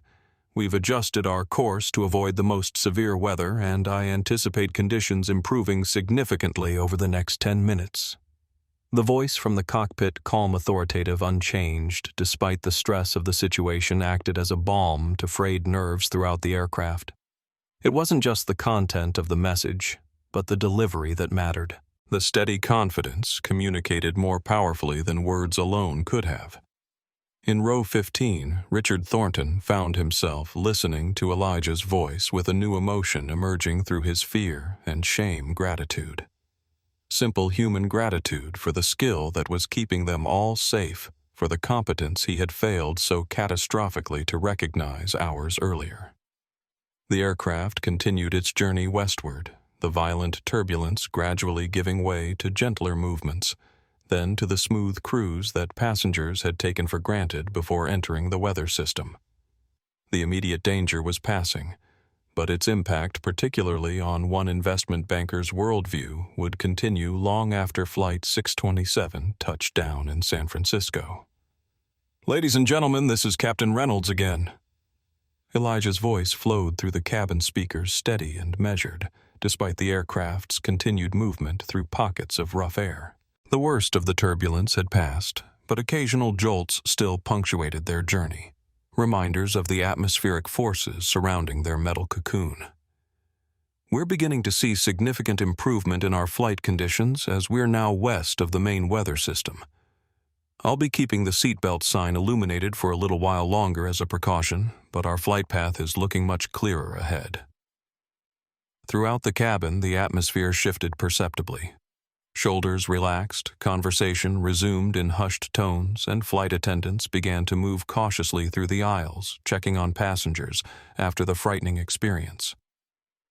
The shared ordeal had created a temporary community among the travelers, strangers united by collective relief. "I want to commend all of you for your calm and cooperation during that rough patch." Elijah continued, adding a personal touch that acknowledged the passengers' experience. "And a special thanks to our cabin crew for their professionalism throughout. We're back on course for San Francisco with an estimated arrival time of 7:45 p.m. local time." As the announcement concluded, a scattered applause broke out, spontaneous appreciation for the invisible hand that had guided them safely through the turbulence. The sound spread, gaining momentum until nearly the entire cabin was participating, a cathartic release of tension through gratitude. In the cockpit, Elijah heard the applause through the cabin door. He acknowledged it with a slight nod, though there was no one to see the gesture. It wasn't validation. He sought. His satisfaction came from the successful execution of his responsibilities, not from recognition. Still, there was something deeply human in the connection between pilot and passengers in that moment, a brief acknowledgement of shared vulnerability and trust. "Sounds like you've got some fans back there," Nathan commented, a hint of admiration in his voice. "That was some exceptional flying through that system." Elijah's expression remained focused on the instruments, though the corner of his mouth curved slightly. "Just doing the job," he replied simply, already looking ahead to the next phase of their journey. "Let's start planning our descent profile for San Francisco." In row 15, Richard Thornton sat motionless, the applause around him creating a stark contrast to his silence. He had not joined in, not out of ingratitude, but because the simple act of clapping seemed grotesquely inadequate, almost insulting given his earlier behavior. The voice from the cockpit, so calm, so assured, so utterly in command, had become a kind of spiritual torture for Richard. Each announcement was a fresh reminder of his profound misjudgment of the prejudice that had led him to dismiss Elijah without a second thought. For a man who had built his identity on being right, on making million-dollar decisions based on quick, confident assessments of people and situations, the revelation of such a catastrophic error in judgment was more than humbling. It was existential.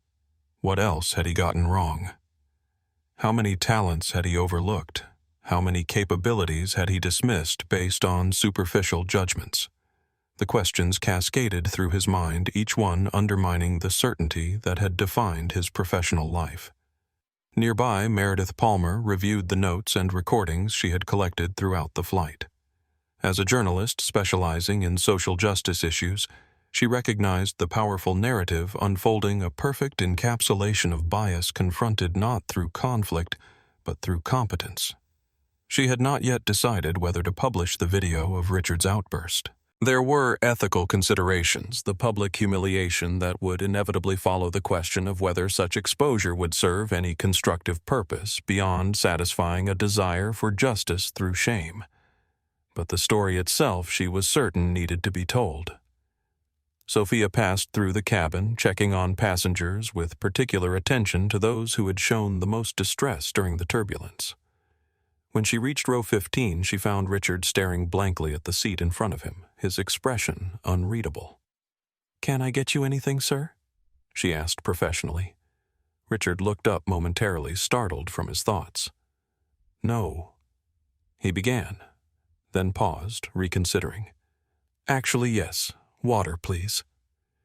The simple human interaction being offered care after experiencing fear seemed to break something open inside him. The persona of Richard Thornton, imperious investment banker, slipped further away, revealing something more vulnerable beneath. "That was quite frightening," he admitted quietly, as Sophia handed him a bottle of water. The acknowledgement of fear itself a departure from his usual self-presentation. "It was," Sophia agreed simply. "But Captain Reynolds is one of our best. We were in good hands." The statement, delivered without irony or accusation nonetheless, hit Richard with the force of judgment. We were in good hands, the hands he had tried to remove from the aircraft entirely. As the flight continued westward now in smoother air, Elijah's voice came over the speakers once more.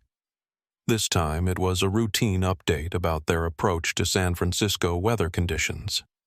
Clear temperature, 68 degrees estimated arrival time, gate information. But for Richard Thornton, each word carried a weight beyond its literal meaning.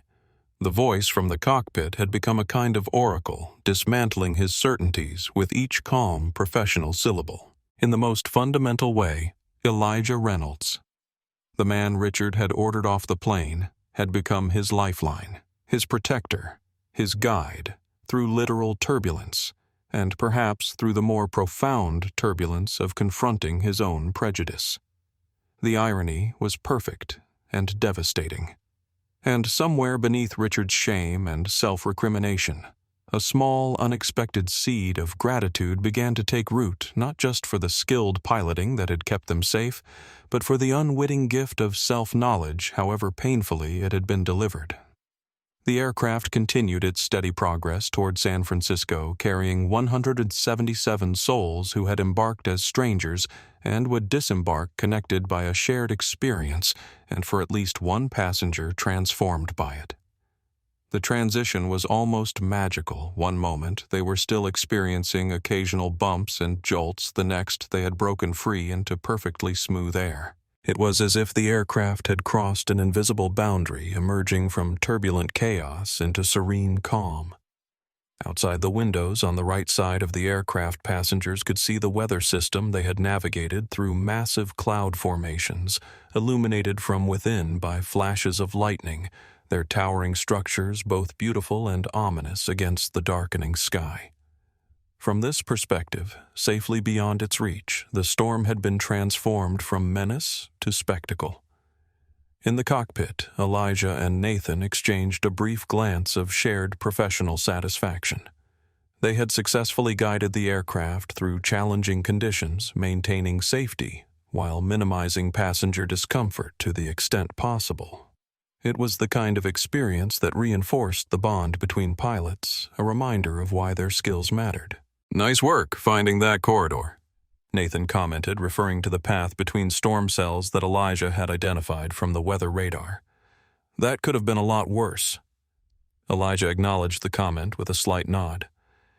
"There's usually a path if you look carefully enough," he replied, his focus already shifting to the next phase of the flight.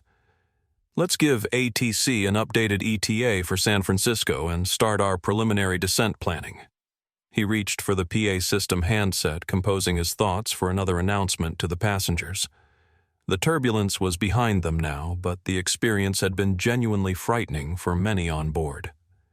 Acknowledging this reality was an important part of maintaining trust and restoring confidence. "Ladies and gentlemen, this is Captain Reynolds." He began, his voice carrying the same steady assurance it had maintained throughout the flight.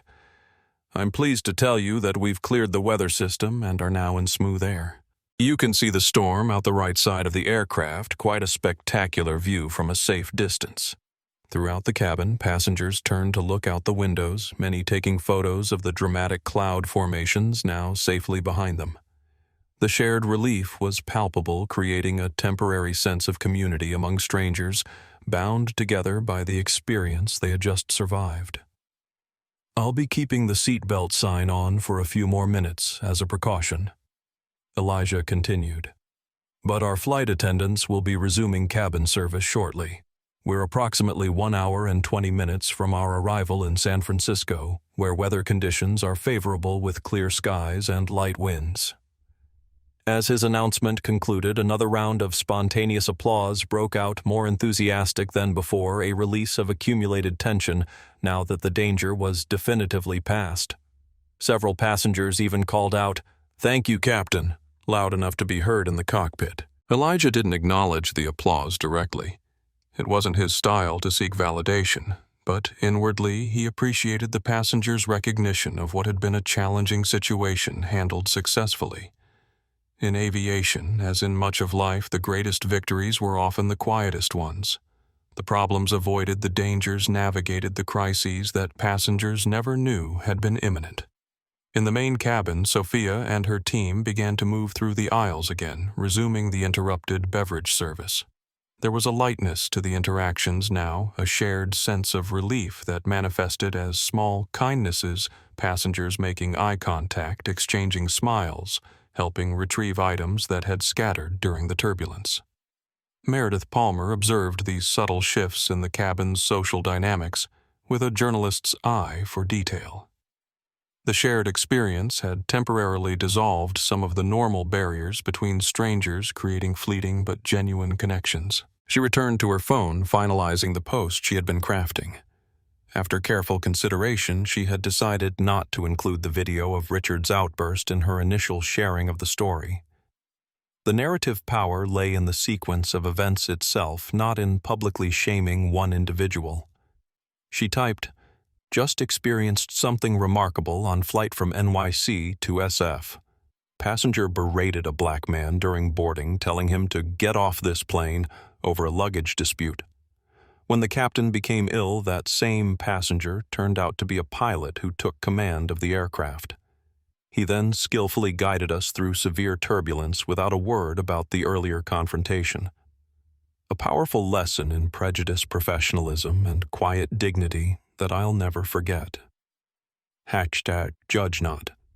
She reviewed the text, ensuring it captured the essence of the experience without identifying Richard specifically, then pressed send.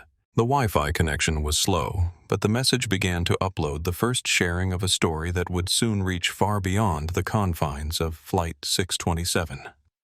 In row 15, Richard Thornton stared out the window at the storm clouds receding behind them. The visual metaphor wasn't lost on him, turbulence giving way to clarity, chaos to order. But unlike the aircraft which had emerged intact from the storm, Richard's sense of self had not survived unscathed. The man he had been when he boarded, certain of his judgment, secure in his status, convinced of his right to demand compliance from others, seemed like a stranger now. That version of Richard Thornton had been dismantled piece by piece throughout this flight, first by the revelation of Elijah's true identity, then by witnessing his exceptional competence during the crisis, and finally by the stark contrast between Elijah's professionalism and his own behavior. Richard pulled out his phone, enabling airplane mode, and opened his calendar app.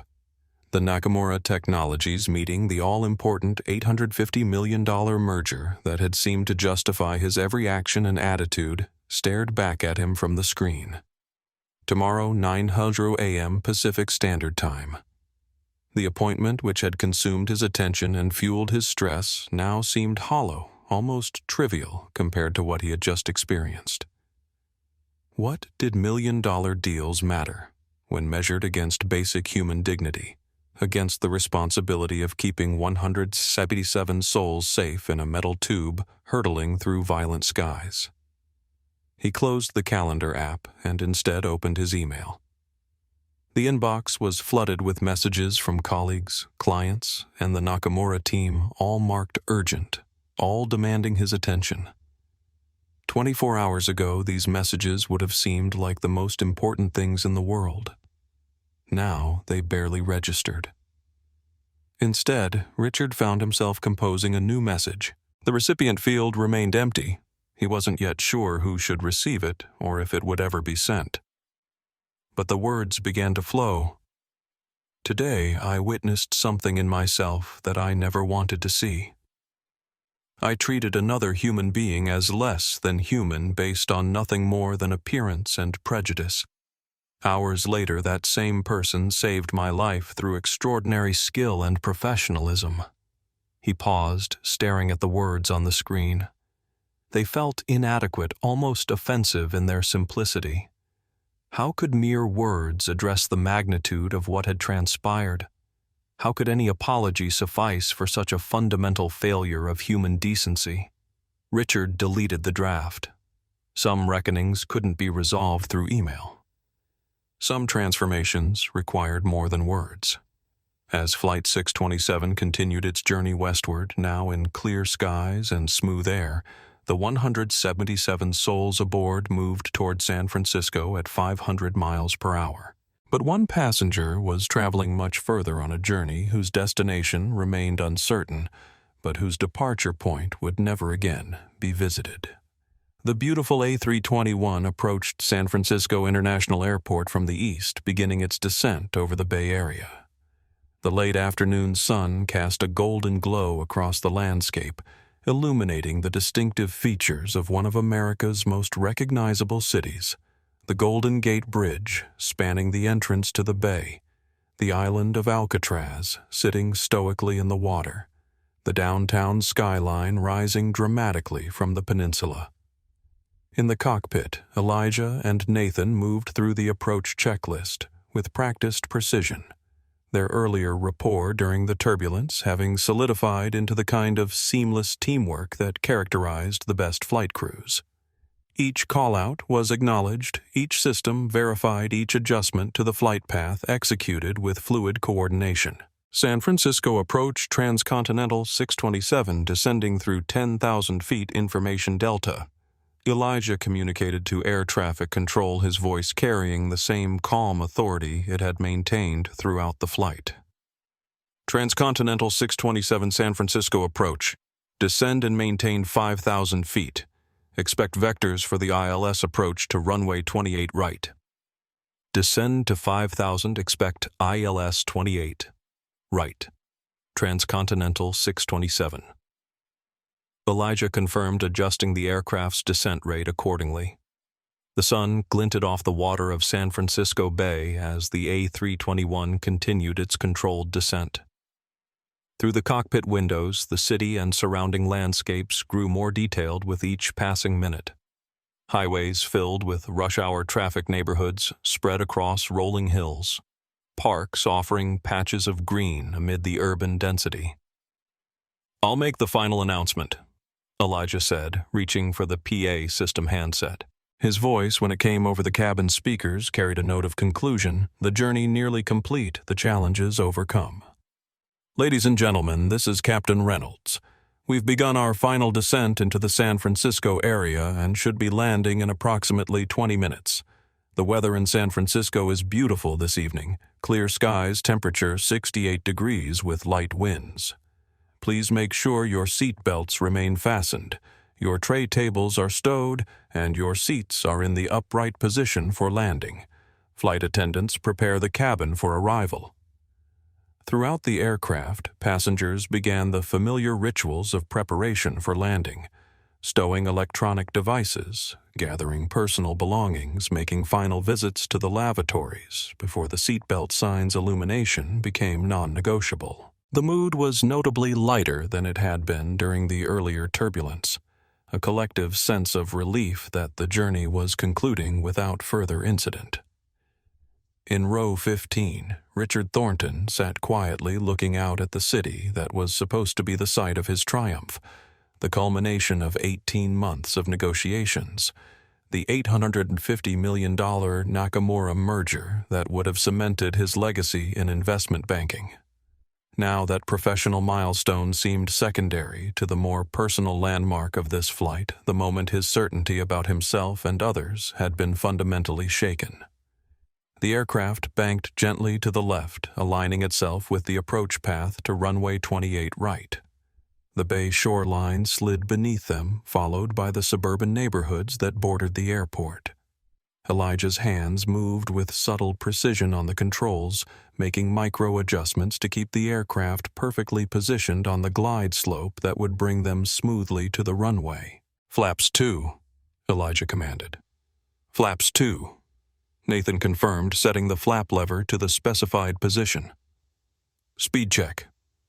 Elijah continued, confirming their airspeed was appropriate for the flap setting. "Speed checked," Nathan responded.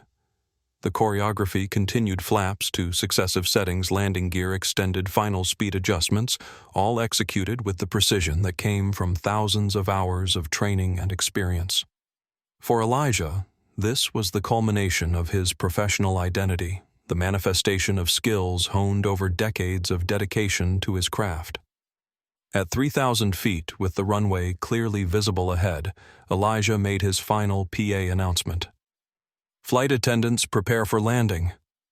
The simple phrase triggered Sophia and her team to make their final cabin checks, ensuring all passengers were properly seated with belts fastened, all items secured, all preparations complete for the moment when the aircraft would reconnect with the Earth. As they descended through 1,000 feet, the cityscape fell away beneath them, replaced by the approach lights and runway threshold markings growing larger with each passing second. Elijah's hands remained steady on the controls, making minute adjustments to keep the aircraft perfectly aligned with the centerline. In row 15, Richard Thornton gripped the armrests tightly, his body tense as the ground rushed up to meet them. Landing had always been the most stressful part of flying for him, the moment when the illusion of control was most obviously just that, an illusion. But today, that vulnerability carried additional significance. His life quite literally was in Elijah's hands. The man he had berated, the man he had ordered off the plane, now held complete responsibility for bringing the aircraft safely to Earth. The cosmic irony was almost too perfect to be believed, yet here it was unfolding in real time. At 50 feet above the runway, Elijah began the flare maneuver, gently raising the nose to reduce the descent rate and position the aircraft for touchdown. The timing and execution had to be perfect too early, and the aircraft would float down the runway, potentially using too much landing distance. Too late, and the touchdown would be harder than optimal. Elijah's judgment, honed by thousands of landings, was impeccable. The main landing gear contacted the runway with a gentle chirp of rubber meeting concrete, followed seconds later by the nose gear settling softly onto the surface. The perfect landing, what pilots call a greaser, was the final demonstration of skill in a flight that had showcased professional excellence from the moment Elijah took command. The thrust reversers deployed with a roar, helping to slow the aircraft as it rolled down the runway. Gradually, the speed decreased, the forces of deceleration pressing passengers gently against their seat belts. As the aircraft slowed to taxi speed and turned off the active runway, a spontaneous round of applause broke out in the cabin. It started with a single passenger near the front, then spread rapidly throughout the aircraft, a genuine, heartfelt expression of appreciation for the journey completed and challenges overcome. For most passengers, the applause was directed at the unseen captain, whose voice had guided them through turbulence, whose skill had delivered them safely to their destination. But for those who had witnessed the confrontation during boarding, particularly those seated near rows 14 and 15, the applause carried additional significance. It was an acknowledgement not just of Elijah's piloting, but of his dignity, his refusal to be diminished by prejudice, his commitment to professionalism despite provocation, his quiet demonstration that competence speaks louder than contempt. In the cockpit, Elijah acknowledged the applause with a small nod, though no one could see the gesture.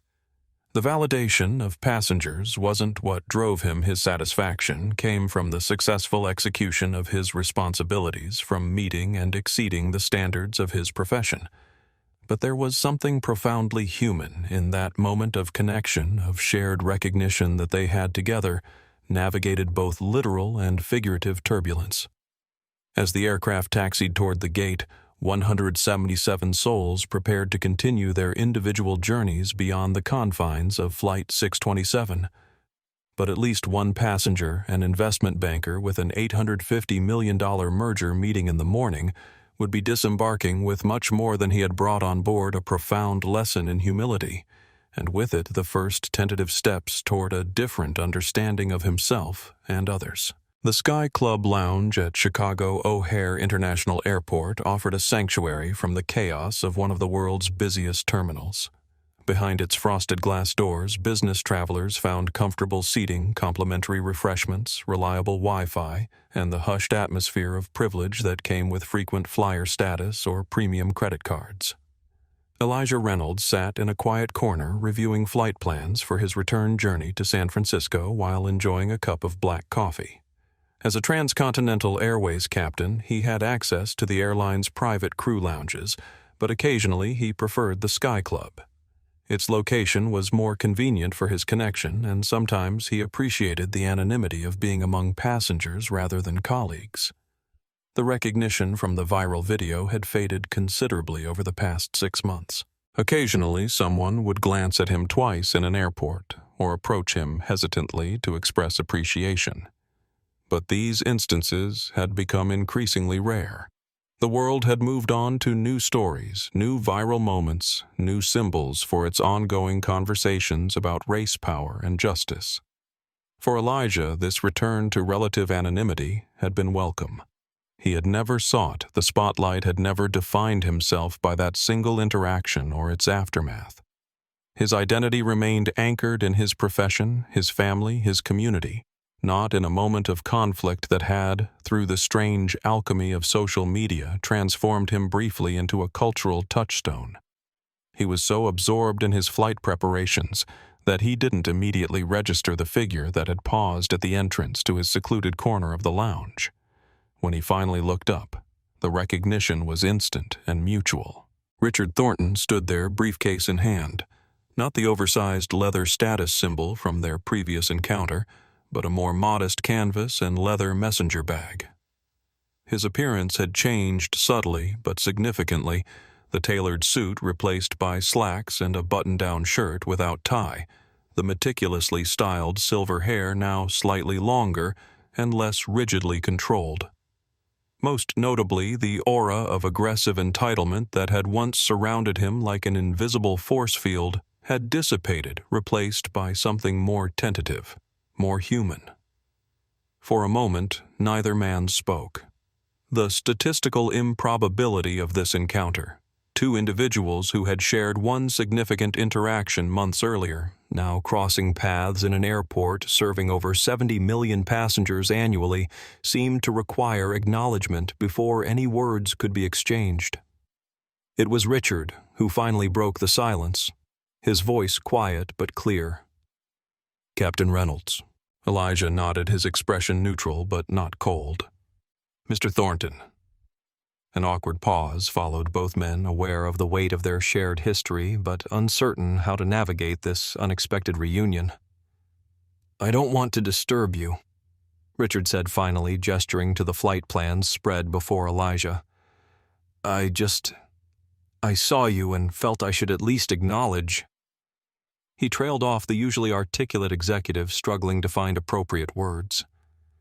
Elijah closed the folder containing his flight documents and gestured to the empty seat across from him. "It's fine. Please sit if you'd like." Richard hesitated, then took the offered seat, placing his messenger bag carefully beside him. Up close, Elijah could see additional changes in the fine lines around his eyes that hadn't been there before, a certain weariness in his posture that spoke of difficult months. "Thank you for responding to my email," Richard said after settling himself. "You had no obligation to do so." Elijah nodded acknowledgement. "It seemed like a genuine message. Those deserve responses." "It was genuine," Richard confirmed, though no amount of words can really address what happened. Another silence fell between them, but this one felt slightly less strained, a mutual recognition that neither was interested in performative interaction, in saying what might be expected rather than what was true. "Are you still flying regularly?" Richard asked, gesturing to Elijah's uniform and the flight documents. "Yes. San Francisco-based, primarily transcontinental routes. I'm in transition," Richard replied, a hint of a rueful smile touching his lips. "After Harwood Holdings, I took some time to reassess. I've been doing consulting work while I figure out what comes next."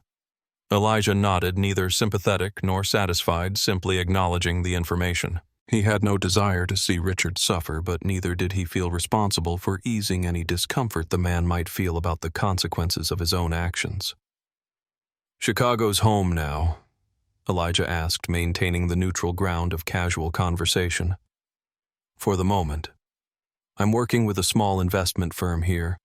Nothing like the scale of my previous position, but it's challenging in different ways." "And you still in the Bay Area?" "Yes. Oakland, actually." Richard's expression shifted slightly at this, a flicker of recognition, perhaps recollection of the email he had sent mentioning his volunteer work there. But he didn't reference it directly, instead asking, "How has Transcontinental been since—" "Everything. Supportive," Elijah replied. "They've implemented some new training programs, revised policies. Good changes overall." Richard nodded, his expression thoughtful. "That's something, at least. A positive outcome." The conversation lapsed again, both men aware of the elephant in the room, the confrontation that had altered both their lives in such different ways. Richard seemed to be wrestling with whether to address it directly, his fingers tapping lightly against the armrest of his chair. "I've thought about that day hundreds of times," he said finally, his voice lower, more vulnerable than before. "Replayed it, analyzed it, tried to understand what was really happening inside me when I spoke to you that way." He met Elijah's eyes directly. I'm sorry. Not just for what it cost me, but for what it revealed about me, and for how it affected you. The apology hung in the air between them, simple, direct, unqualified by excuses or contextualizing. Just 3 words that acknowledged responsibility without seeking absolution. Elijah considered his response carefully. He had no obligation to offer forgiveness or comfort, no responsibility to ease Richard's conscience or validate his journey of self-reflection. Yet he recognized the courage it took to offer a genuine apology, particularly in a chance encounter that neither could have anticipated or prepared for. "Thank you for saying that," he replied finally. "I appreciate it." It wasn't forgiveness exactly, but it was acknowledgement, recognition of the human effort behind the words, respect for the difficult work of confronting one's own failings.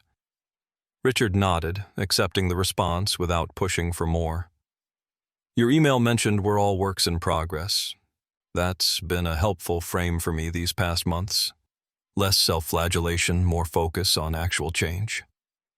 "That's generally more productive." Elijah agreed, his tone softening slightly. The airport announcement system interrupted their conversation, announcing the boarding of transcontinental flight 358 to San Francisco, Elijah's flight. "That's me," he said, gathering his documents and rising from his seat. "I should get to the gate." Richard stood as well, extending his hand after a brief hesitation. "Safe travels, Captain Reynolds." Elijah accepted the handshake, brief, professional, neither overly warm nor pointedly cool. "You as well, Mr. Thornton." As Elijah turned to leave, Richard called after him softly. "For what it's worth, I'm glad it was you in the cockpit that day." Elijah paused, considering this. "Just doing my job," he replied.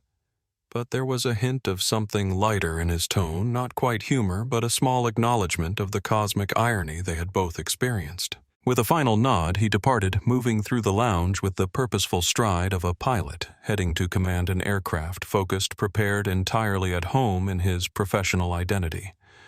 Richard remained standing for a moment, watching him go. Then he returned to his seat, opened his messenger bag, and removed a tablet displaying a proposal for a new community investment fund focused on creating pathways to aviation careers for underrepresented youth. The chance encounter, brief, awkward, but ultimately human, had changed nothing concrete about either man's circumstances. Yet as they moved in their separate directions through the vast, impersonal space of O'Hare International Airport, both carried with them a small sense of completion of a circle not quite closed, but at least acknowledged. In the grand scheme of their lives, Flight 627 had been just one day, one interaction, one moment of connection and conflict. But in its aftermath, both had been forced to confront truths about themselves and others that might otherwise have remained comfortably unexamined. And perhaps that, more than any public narrative or viral lesson, was the true significance of what had happened between them. Not the dramatic moments captured on video, but the quieter, more private reckonings that followed when the cameras stopped rolling and the real work began. The cockpit of the Airbus A321neo gleamed with the pristine newness of recently delivered aircraft. Elijah Reynolds moved through the pre-flight checklist with practiced efficiency, his fingers dancing across switches and displays with the intuitive familiarity of a concert pianist at a beloved instrument. After 2 decades in aviation, the procedures were embedded in his muscle memory, but he performed them with the same careful attention he had given his first solo flight as a student pilot.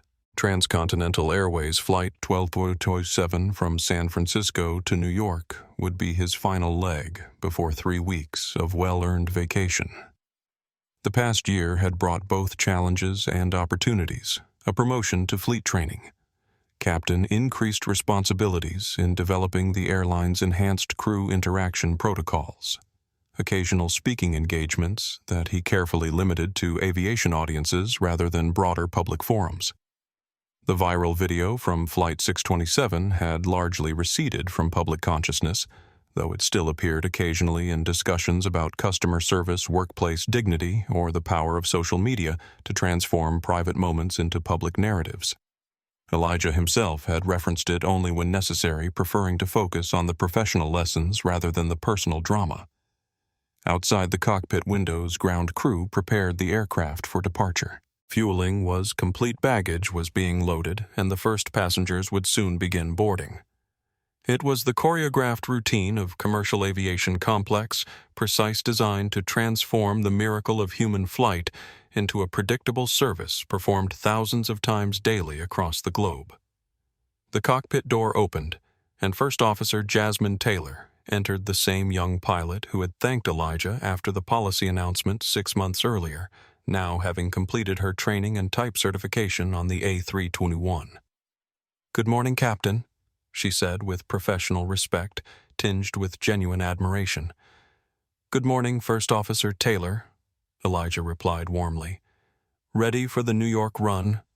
"Absolutely," she confirmed, settling into the right-hand seat and beginning her portion of the pre-flight procedures. As they worked together in the efficient rhythm of a well-trained flight crew, Elijah reflected on the journey that had brought both of them to this cockpit. His own path had been marked by obstacles overcome through persistence and excellence. Hers would have its own challenges, but perhaps a few less barricades thanks to those who had gone before. Progress wasn't linear or guaranteed. Elijah had experienced enough to know that change came unevenly, often with resistance, sometimes with painful setbacks. But sitting beside this promising young pilot, preparing to command an aircraft that would carry 183 souls across the continent, he felt a quiet optimism about the arc of possibility that extended beyond his own career. The boarding process began, passengers filing onto the aircraft with the usual mixture of anticipation, resignation, and routine. Among them were business travelers focused on upcoming meetings, families embarking on vacations, individuals journeying for reasons both joyful and sorrowful, the full tapestry of human experience contained within the aluminum tube that Elijah would soon guide through the sky. Flight attendants moved through their preparations with professional efficiency, securing the cabin, assisting passengers, creating the environment of safety and service that was the hallmark of commercial aviation. Sofia Gonzalez, now a senior cabin crew manager, supervised the process with the calm authority she had demonstrated during the turbulence of Flight 627. When the cabin was secured and all systems ready, Elijah picked up the PA handset, preparing to make his standard pre-flight announcement. As he looked out at the clear California sky that would soon become his domain, a thought occurred to him, not profound or dramatic, but quietly significant in its simplicity. The confrontation with Richard Thornton had been in many ways a microcosm of his entire career, a moment where prejudice and assumption had collided with competence and dignity. But what had made the incident remarkable wasn't the conflict itself, which was sadly unremarkable in his experience. What had distinguished it was the clarity of its resolution, the undeniable evidence that excellence speaks louder than ignorance, that character reveals itself most truly not in moments of ease, but in times of challenge. "Ladies and gentlemen, this is Captain Elijah Reynolds." He began, his voice carrying the same steady confidence it always had. "On behalf of First Officer Taylor and our entire crew, welcome aboard Transcontinental Airways Flight 12027 to New York." As he continued with the standard information about flight time, weather conditions, and safety procedures, Elijah felt the familiar sense of purpose that had guided his career through decades of both smooth skies and turbulence. The path hadn't always been easy, but it had led him here to this cockpit, this responsibility, this opportunity to demonstrate through daily excellence that true authority comes not from position or privilege, but from competence, character, and the quiet dignity of doing one's job well. The aircraft pushed back from the gate engines, spooling up with their characteristic whine, the complex systems responding to Elijah's commands with precision and power.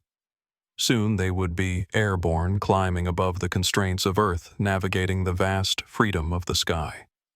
In that element where physics ruled and skill determined outcomes, Elijah Reynolds was entirely at home.